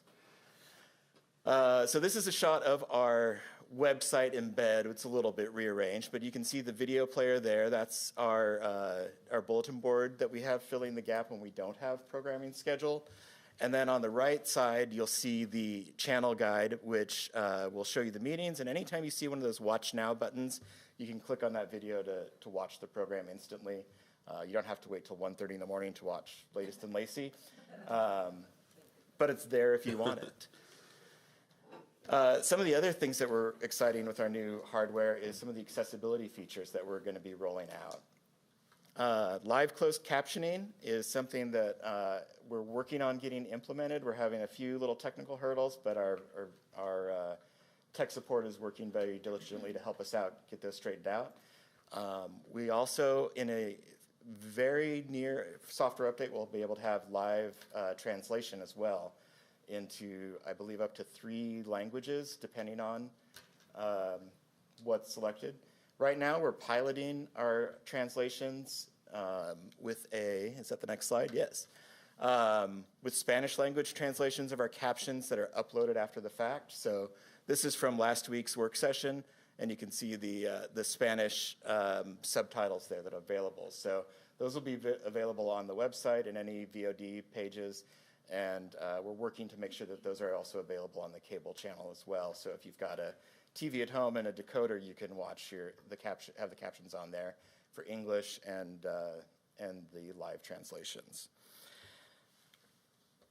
So what's on Lacey TV? This is kind of our initial broadcast schedule. I don't have the early mornings listed. We have some programming that repeats in there. But you can see we've got it kind of set up in blocks. So Monday through Friday at 2 p.m., we rerun all of our boards and commissions. So Monday is Commission on Equity, Tuesday's Planning Commission, Parks Board is on Wednesday, Historical Commission on Thursday, and JASCOM on Friday. And those will always be the most recent episode that is aired. So with like the Parks Board, they only meet once a month. It'll be whenever the new meeting is, that will be repeated on that time slot throughout till their next meeting. Planning Commission, they meet twice a month, so they'll have a little more frequent turnover. In the green boxes, you can see our live programming. So any of our meetings that we hold, we cover live on the channel. So Mondays will alternate between the Commission on Equity and JASCOM. Tuesday, of course, is council meetings. Wednesday will be is our busy night where we've got Planning, Parks, and Historical Commission all alternating. So there's always going to be a live meeting unless we have a 5th Wednesday. And Thursday evenings, we repeat the council meeting for folks that may still be on the old Thursday night schedule. We figured that made sense for people that might be looking for a council meeting on a Thursday night. They can find it there. And then Friday evenings, I also like to run some of our History Talks programming. We've been recording those for several years. And Aaron and Felicia at the museum do a great job at programming those, so it's great to have that library of historical programming so we can rerun as well. You'll see on Sunday there's a weekly meeting block. This was a brainstorm of our assistant city manager, Shannon Kelly Fong, but she's like, I want to see all the meetings from the week in just one block. So starting at 1 o'clock every Sunday, we play all the meetings that have happened that week back to back. And then I was like, well, we got to put something on overnight. We can have the bulletin board going, but, might as well put something on there. So we have our midnight meeting marathon, which is essentially the same as the Sunday block, just repeated every weeknight at midnight till whenever it ends. So I think this week it was about 6 a.m. it ran to. So Wow. And plenty of late night viewing. And so what shows up on the TV when nothing's playing? Does it just say Lacey's TV or? Yeah, so if you go back a few slides here, this is a shot of our bulletin board. So we have messages programmed in here that Donna's produced a lot of these and other people in the city. All internal city messaging, but we can put education pieces, we can put public service announcements, any kind of communication that we're looking to get out. I know we've got some stuff advertised on our upcoming youth summit. And I think we talked about a way to jury some of the artwork in there, or to at least promote that on when we're going. So it's always a work in progress. We're always looking for ways to improve and new content that we can provide on there. I think one of the things I always think about how we need to get more information out there is when we do our notify the public. Our public, it's like we have it on the door of Fire District 3 and here, it's like we need to figure out a better way to make sure we're getting that information out as well. Yeah, and if we're having a public hearing or something that we're looking for engagement on, that's certainly a great opportunity where we can create a little graphic and have that worked into the queue and feature that on there so that we can get as much outreach and visibility of that as we can. Yeah, public notices, that's what I'm trying to do. Yeah. So let's see. So what's next? We had some great ideas for programming. One of the things that we're working on is coming up with a kitten cam with Animal Services, where we're going to get a kennel or two and have some cameras set up in there and do a live stream feed of kittens at Animal Services. They'll probably be wrapped around, similar to how our bulletin board looks, where we'll have some PSA information with Animal Services about licensing your pet, any emergent issues with animals that need to go out, and some visibility there. So it's a great way to kind of tie in some promotion for Animal Services and also feature some cute cats on there. I don't have any say in the matter, but when the new Animal Services building gets constructed, we might have room for a puppy pen or something. So in the interest of equal time. So emergency alerts is another thing that is kind of a exciting and opportunity. We have the ability to do live crawls, instant kind of updating of breaking news. If we have weather events or road closures or things like that, we can run a crawl 24/7. It's very easy to set up and quickly get out information that we need in times where we're trying to communicate with the public as broadly as we can. Excuse me. And then signal improvements. I just got an email from Comcast right before the meeting, and we have a timeline. We're kind of in a jury-rigged temporary transmission scenario right now, but they've got their plans and equipment being ordered, and so we should be, by the end of the month, have a more permanent transmission platform to Comcast for the cable channel. And that should also improve the signal a little bit because we'll reduce some of the steps and processing that goes through there. And I believe that's all that I had. If there's any questions. Any questions? That's really exciting. Wow, we've come a long ways, that's for sure. I love all the Lacey TV stuff. I was worried like how we can get all the content, but it looks like you're on your way, so it looks good job. Nice job. Thank you. Okay. So the next portion of the presentation, we're going to hear from Sadie Siglin, a management analyst who has done all of the research on what we're going to call Lacey Listen. So I'll hand it over to Sadie. Hello, good evening, Council. I'm here to give a brief introduction to an exciting new project this year, which will be Lacey Listens, which is a biennial survey. Oh, it did work.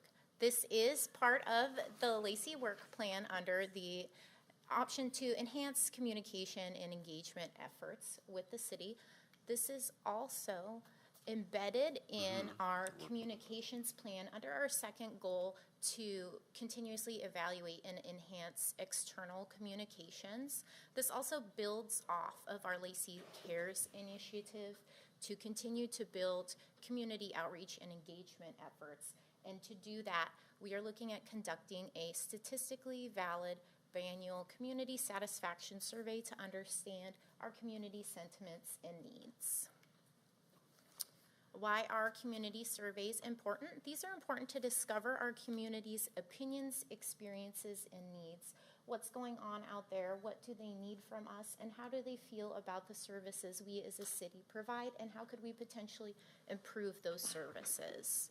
It's also helpful for us to understand their preferences about issues and services. Are the services we're providing aligning with their needs and how they need to receive information, help, and assistance? And then gives us an opportunity to engage with our community. So this is an opportunity for us to reach out and collect information and start to build a two-way dialogue with the members of our community. Community surveys provide us opportunity to receive feedback from the community and really hear about their quality of life, the types of services we provide, and how they feel about each of those categories. Not everyone's going to be as loved as the kitten can, unfortunately. But this also gives us feedback on our communications. Are our communications getting out there effectively? Are people receiving and digesting the information in the same way? And how can we improve that? Any priorities our communities may have. We have our priorities as a city of what we want to deliver to them, but what are their priorities for what they want to receive and have information from us? And then there are also options on community surveys to customize questions. So we as a city can meet and kind of decide what we need to send out to the community and what we want to hear and get information back on, and tailor our survey to those needs. The nice thing about doing this on a biennial basis is we have the opportunity to change those customizable questions each time to match our goals for that year. These surveys are really designed to encourage participation from our community. They're available in multiple languages, on multiple platforms, digitally, by physical copy, and in different ways for our community to participate and give feedback. So this is something we did an analysis on 2023 and are looking to kind of get sent out into the community, hopefully Q3 of this year after reviewing some more options for providers. Does anybody have any questions? I know we're still in the planning phases. Any questions? So my only question is, I know I just actually talked to you about this, is have we ran any of this by our Lacey Youth Council to get their opinions on it? They are. This is on the schedule to review with them upcoming communications plans and how they as youth receive communication, because as we know, all demographics receive and digest information differently. So that is on the plan for them to review and kind of get feedback on what's the best way to reach out to youth and how would they engage in this, and what's the best way to let them know we're doing this and how they can participate. Absolutely. Perfect. Any questions? Okay. Thank you. Well, council members, as you can see, our public affairs team, city manager's team, and city clerk's office has been incredibly busy in 2022, 2023, and already here in 2024. And we have some other big items coming on the horizon that we look forward to bringing to your attention in future updates. But again, I just want to extend my appreciation and gratitude to the Dream Team over there, because they have done all of the hard work and effort to make sure that these items could get in front of you and that our community members can use them and increase our accessibility and our transparency to our government services. Okay. Well, thank you. That's amazing. Well, thank you so much. And then you have I have a couple more announcements, updates, but again, thanks to the, as Shannon says, thanks to the public affairs and city clerks and the city manager's team. This is, again, just to reiterate, there's been a lot of focus over the past several years of trying to improve our communications, our outreach, our how we receive information, put into the council work plan and priorities. Now you're starting to see these things being implemented in that schedule that we worked on a couple of years ago. So again, I want to just duplicate what Shannon just said and thank everybody for bringing this to life. And it's really exciting, especially that Lacey Works app, because I'm one of the few that's been around since having responded to the old cutout. And it was trying to read the writing, trying to read, different things, and then time to get back. And that new system is going to be much more efficient for our workflow. As we know, we get a lot of inquiries coming in, and it's really difficult right now to try to piece that together. And this will really help us be able to respond timely and make sure we don't drop anything as well going forward. And it's also a tool that the council can use as well. The other thing I wanted to mention is I think the council's aware about 3 years ago or so, we had the initiative to try to create the food truck depot there at the future museum site. We wanted to activate that site, try to create some opportunity for food trucks, and with an idea, it's kind of the test run to find interest in the community, as well as try to find opportunity for local entrepreneurs. And, figure out what do we need to do to kind of consider a long-range footprint, in a sense, once the museum comes online. Well, as we worked on that, again, I want to thank the staff in this organization from all the departments, because this is a new idea. We were learning as we go. We've never done something like this. It took many hands. It took folks from Public Works Operations, Public Works Engineering. It took the Public Affairs Office, Parks Department, because it's on Parks property, and trying to figure out how we coordinate some of those activities. So there's many efforts going into this, and I also want to recognize Wesley Wynn, our Economic Development Coordinator, because he's the one that kind of was a lead in trying to connect with potential food trucks, coordinate some of the site improvements, and again, talking about with those site improvements, working with our Public Works construction team as well. So all that to say that's evolved over the last several years to now. Last year we ran the pop-up markets, the Sunday and Friday evening markets. We're looking to continue that again this coming year. And with those efforts, just last week, the Food Truck Plaza was recognized by the Washington Economic Development Association for their Diversity, Equity, and Inclusion Award. And what that means is really looking at the entrepreneurial side of it is, again, we're trying to create an environment where new business can start, and with this particular project, we were able to provide opportunity for several new businesses to start in the food truck arena, and most of those businesses are either first time or minority owned. So currently, we have 6 trucks that are currently operating at the site. That represent the Hispanic, Filipino, Jamaican, Black, and women-owned businesses. 4 of those 6 are first-time business owners. And we also, I think everybody's aware, too, that one of our original food truck operators, Lavabo's, recently was able to establish themselves in a brick-and-mortar location down at the Lacey Crossroads. So we're starting to see some of that success in stair-step, which is one of the several goals we wanted to get to. And then also with the pop-up market, that was bringing more people into the area, being aware of this site, the civic use, and creating that community connection for all segments of our community. So again, it's one of those items where it's really nice that WEDA, for short, the Washington Economic Development Association, recognized this work and issued the City of Lacey their award for Diversity, Equity, and Inclusion for the Lacey Food Truck. So again, I want to thank the entire organization and Wesley as well in their efforts to make this happen. And the work's just beginning, because we're going to continue to build on that and moving forward. Great. Well, thank you. I had the honor of welcoming WEDA to was it their annual conference? It's their winter conference. It was their winter conference. They came here to the City of Lacey, and I was able to address them and talk about all the great things that we're doing in Lacey when it comes to economic development.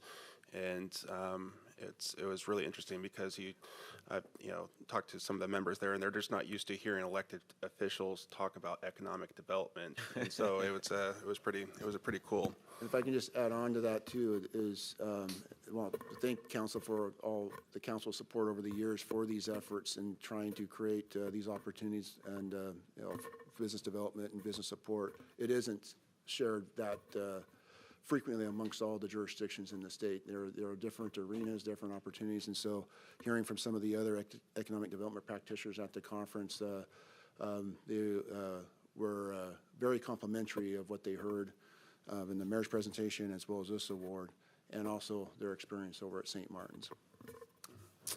Okay. One other item I just want to mention too is last Friday we had our annual employee recognition luncheon. And this time we held it in the pavilion part of St. Martin's University. And the event was, again, fairly well attended. One of the challenges we're trying to work out too, because we now have different schedules after COVID. We have our remote work schedules as well as some of our flex days. So we're going to need to still continue to dial in to try to figure out how we can get most attendance as possible. But it was a nice event. We got a lot of feedback on the event. We, of course, had the dinner and some entertainment, and then also recognized those members of our organization that have served 15, 20, 25, and 30 years. All in all, we recognized we have about 35 members of our organization that have served at least 15 to 30 years. And so it was a nice event to be able to recognize all those individuals, as well as say a few things about them beyond just who they are and what position they're in the organization.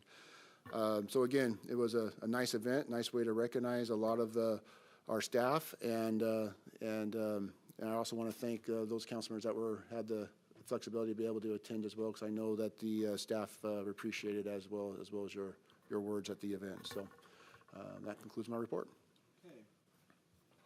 Thank you. Now we're on to boards, commissions, and committee reports. I'm up first, but I do not have a report.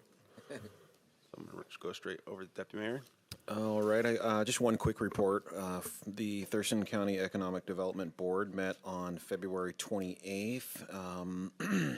Couple quick notes on there. We got 2 new board members. One of them is David Shafford from the Chamber, and the other one is Darlene from Tags and Trophies. So she is now a board member, and there are, I think, 2 additional board positions that may get filled this year and they may not. So we did receive an industrial lands report that the county had completed at the end of December of last year. And one of the reasons why the report was requested was because there was an unprecedented number of industrial rezoning requests from 2018 to 2023. So it kind of triggered that they kind of get this done. And so the scope of the study was employment projections, built industrial space and industrial lands inventory, looking at employment growth trends, forecast scenarios for manufacturing and transportation, land need forecast based on employment needs, land inventory broken out by developed, underutilized, and developable areas. So the forecast suggests that we're going to need industrial square footage in the range of 16 to 24 million. And total acres needed is going to be between 12 and 1,800 acres. Currently, there's 2.9 million square feet of industrial space and 250 acres of industrial land in the pipeline for development. Developable land inventory, there's 1,105 acres are utility ready or need very little utility work. The sad part was there in the 40 plus acre parcel, there's 0. We're out. And in the 20 to 39 acre parcel, there's 96, and in the 1 to 19, there's 456 of those. So So in order for us to attract some of the larger businesses, we would have needed some of those 40 plus acre parcels to really attract some more of the larger scale businesses. But in this case, it's either buy multiples or look somewhere else. Is because we have really Thurston County has become popular over these past 20 years, and So there's no more 40-acre parcels left in Thurston County. 40 plus. 40 Well, plus. zoned industrial. Zoned industrial. Right. There's some for other purposes, but this is a very specific zoning. Okay, wow. Yeah. So again, 58% of developable acreage is utility ready or just needs one utility added, but more developable acreage in the smaller parcel sizes. And that was the extent of the county's report. I think they may come back to us in the near future to drill down a little bit further on that one. Another item that we had, I forgot to mention this part. So in addition to the two new board members, I was also elected as the president of the EDC. So this year I'll spend as the president-elect, and then next year I'll spend a presidential year. So again, Congratulations. Thank you. I think it's obviously the first time a local elected official will serve as the president, so we really, that's a good job there. Appreciate it. Yeah. And so the next item on the agenda was the Apex Accelerator, which is formerly PTAC, and basically serves to help local companies. Well, it's a statewide program, so I'll refrain from saying local companies, but the design is to help businesses get more government contracts.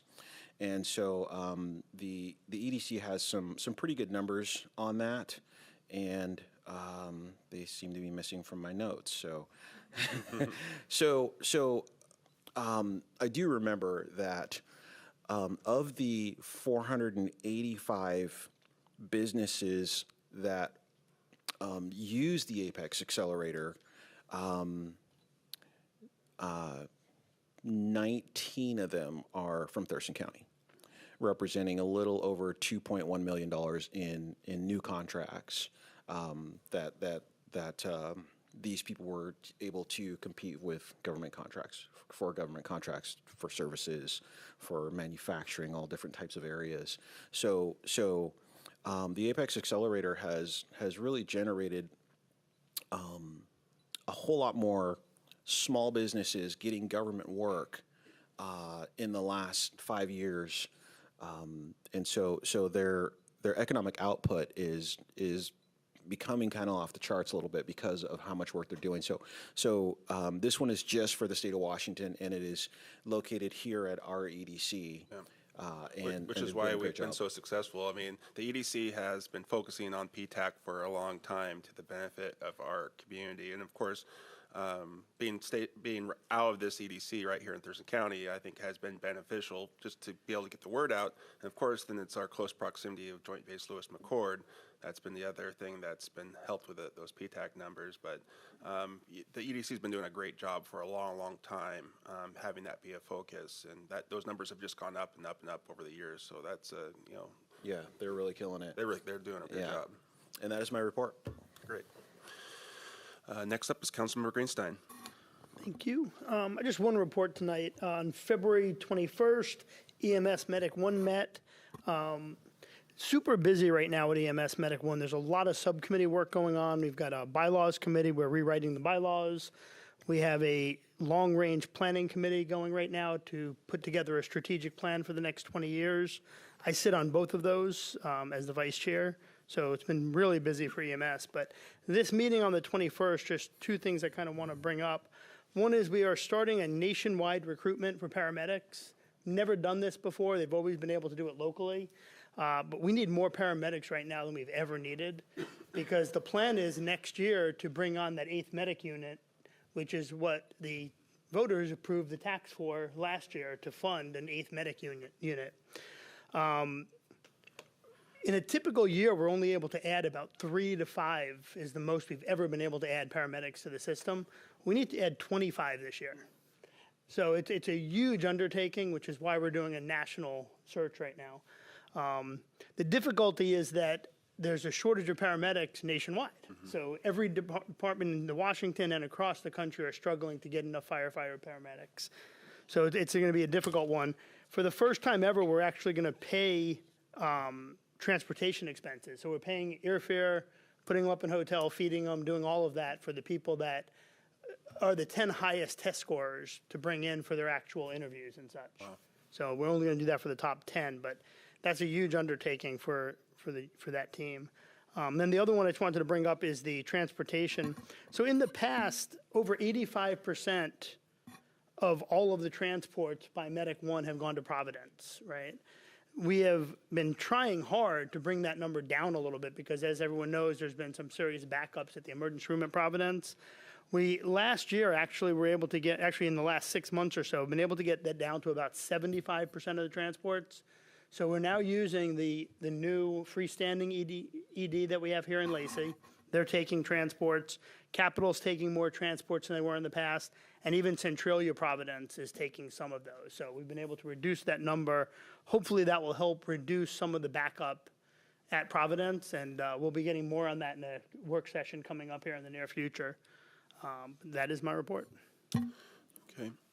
Just a quick correction to my report. So 95 active clients are Apex Accelerator clients in Thurston County of the 1,400 businesses that are statewide. So I just wanted to make sure that that distinction. So thank you. Okay. Councilmember Cox. All righty. My first report is from the February 21st meeting of Intercity Transit Authority. 15 new drivers have completed training and they're ready to start rolling, and they're screening applicants, another 75 applicants. So why should you care about that?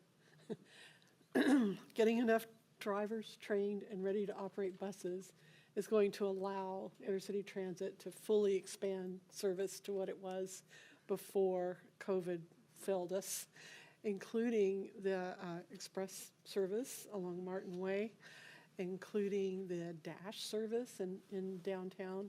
So hopefully these things are going to be coming along hopefully before the year ends, but we'll see. But that was very exciting. And I kind of on a sort of a fun note, there's a program called Bus Buddies. And it's a program of volunteers who are fully trained. And if you have any issues with riding a bus, you don't know how to figure out how to get on, signal where you want to get off, or you don't know how to figure out your routes, the Bus Buddies program links you up with a volunteer who will take you fully through this system and keep taking you through it until you get comfortable with it, all free to the riders. And this program is turning 10 years old this year.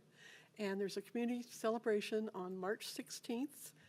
It starts at 12:30 at the Olympia Transit Center in the new boardroom there.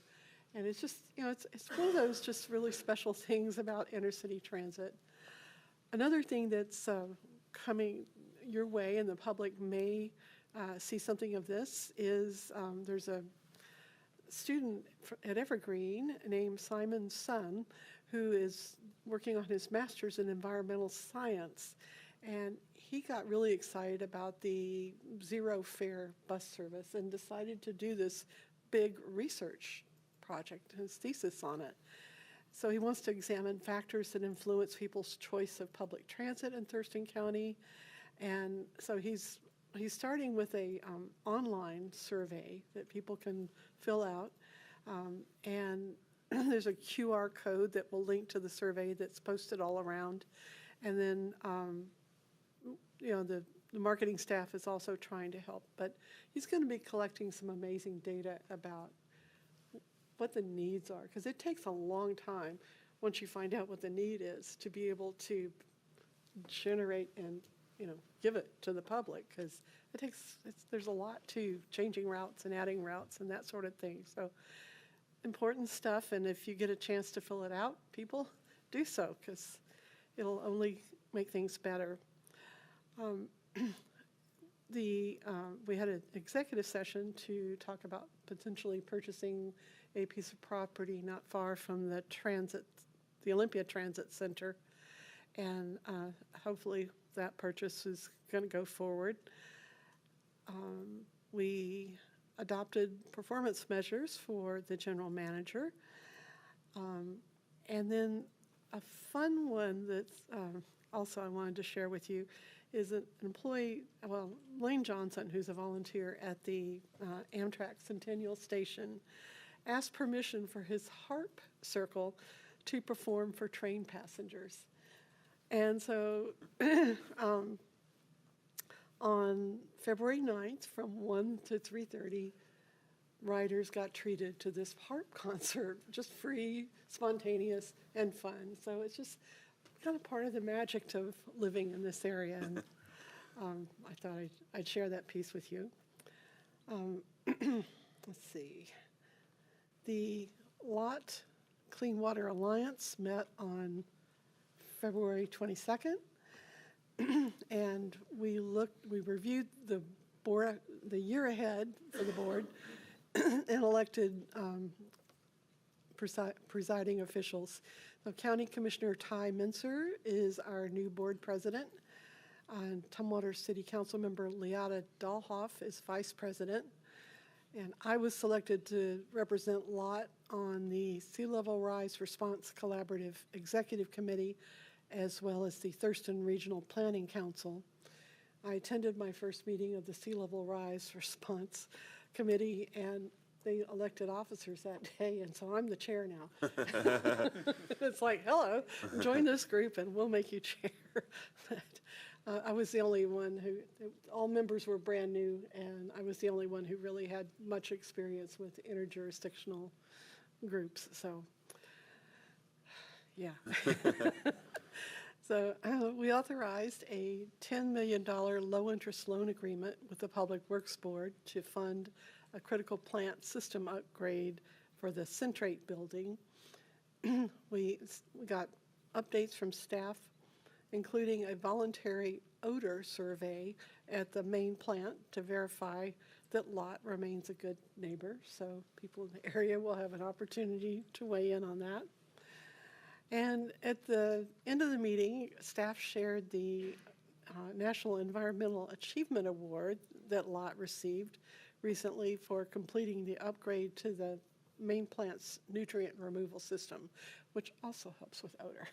So lots of awards have been coming Lot's way, and since we're all a partner in that, I think we all should take great pride in that.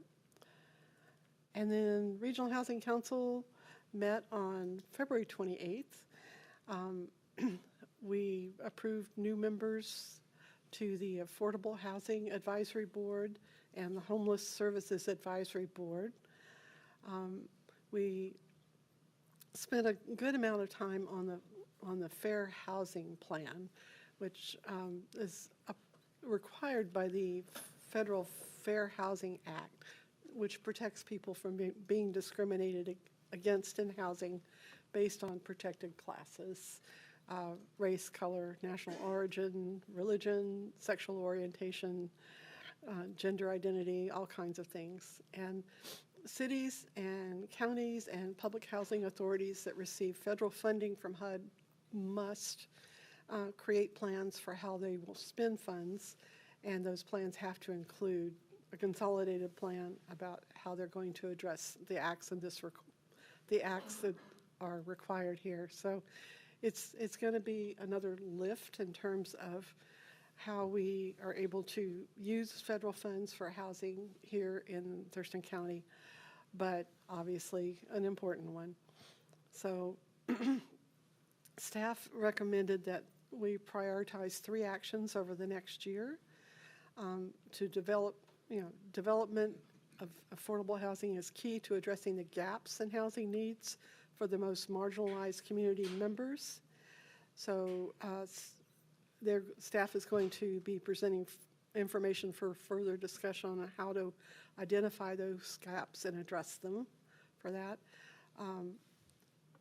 The second would be input about the environmental health of housing units, particularly concerned about black mold and other issues that affect health and impacts on people with disabilities.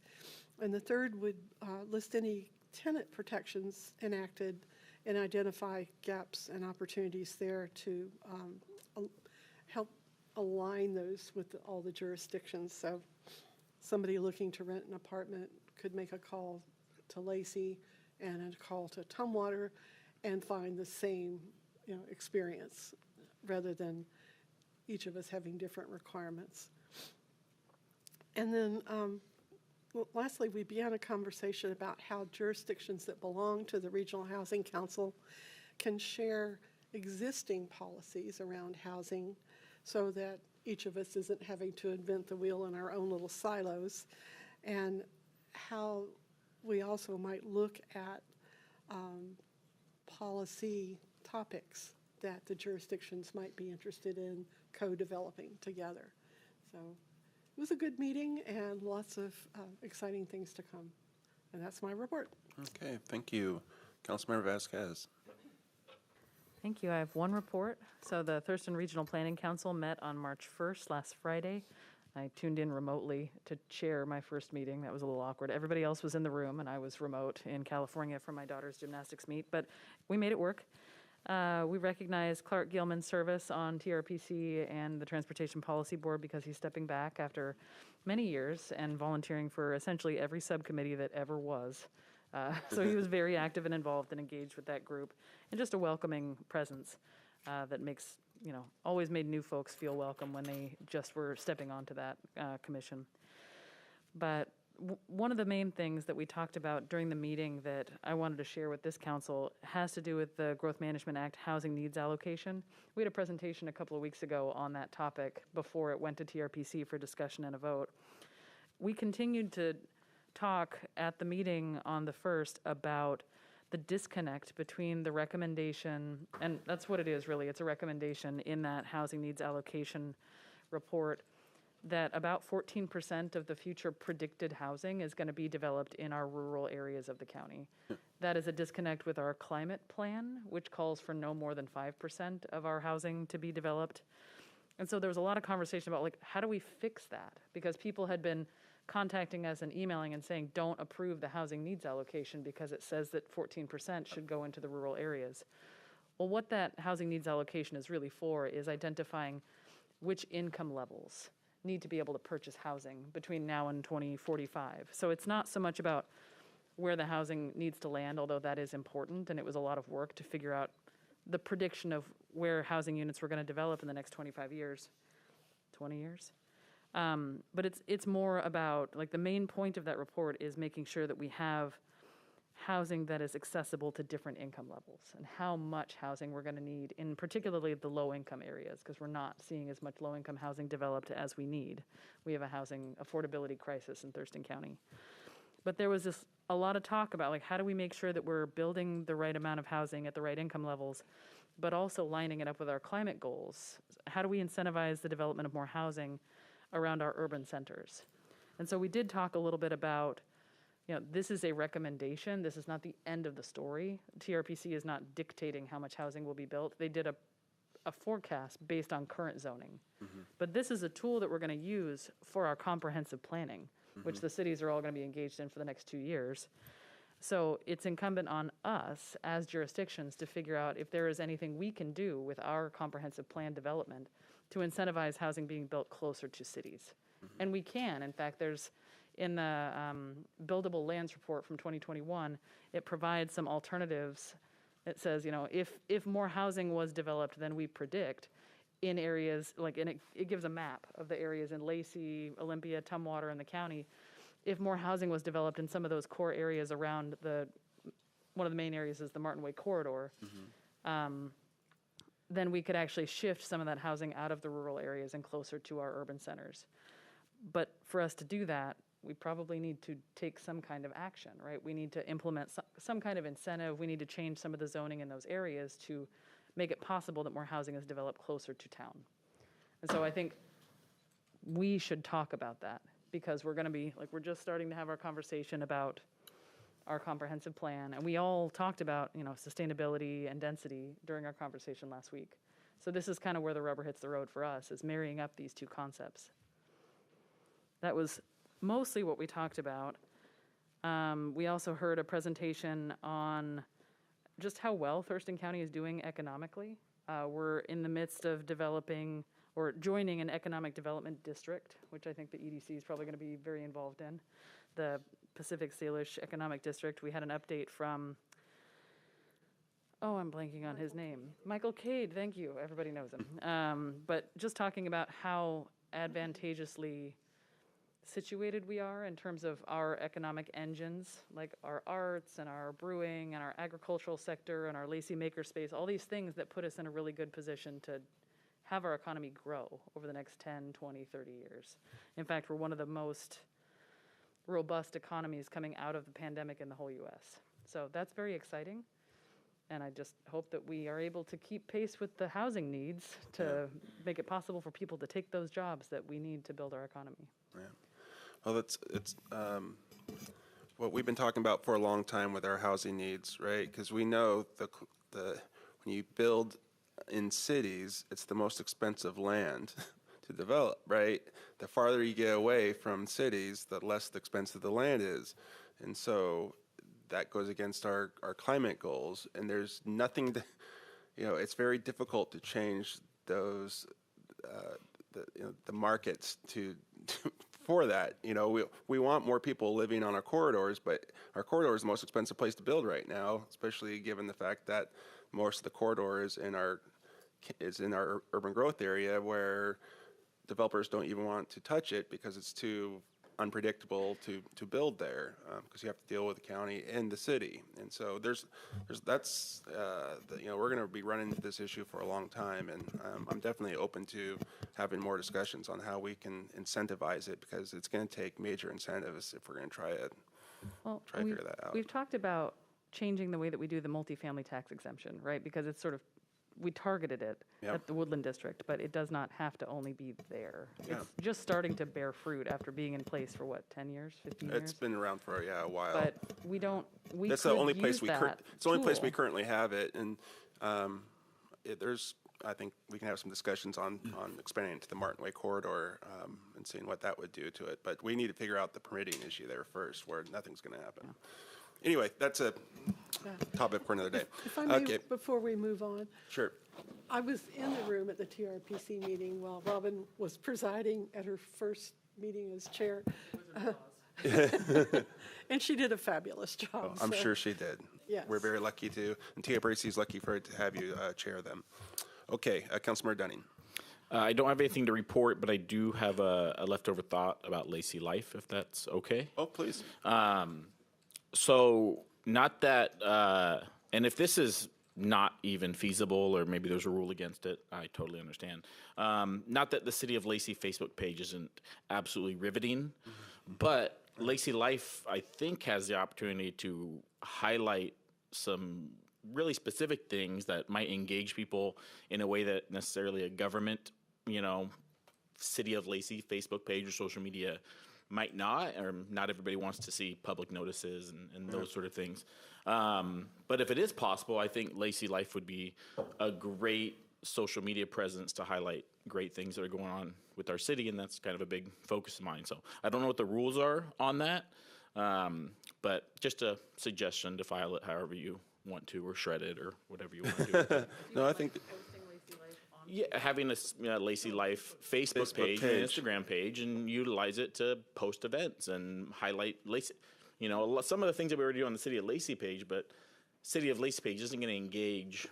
It kind of engages a certain type of person, whereas that could be more of families and people who just want to see what's going on in Lacey and see some of those things. Yeah, so. I think the Lacey Life is a really good opportunity for to. We just had to make sure it's getting in front of as many people as possible, and social media is definitely one. Yeah, Shannon, you have something? Well, Councilmember, I just wanted to respond to the question of, number one, we don't shred any feedback that we get from the council. Did I say shred? I didn't say shred. Number two, I think it's a really good idea, and we're always evaluating, what platforms we have a presence on and what those presence look like. So it's certainly something, we'll take into consideration and not shred. Okay. We're not going to stop mailing it just because we get all this online traffic with it, right? We'd still mail it a little bit, right? Okay. Well, with that, we have reached the end of our agenda. Thank you, everyone, and thank you, everyone, for joining us on Lacey TV as well. And without objection, I will call this meeting adjourned. And as always, you keep it classy, Lacey.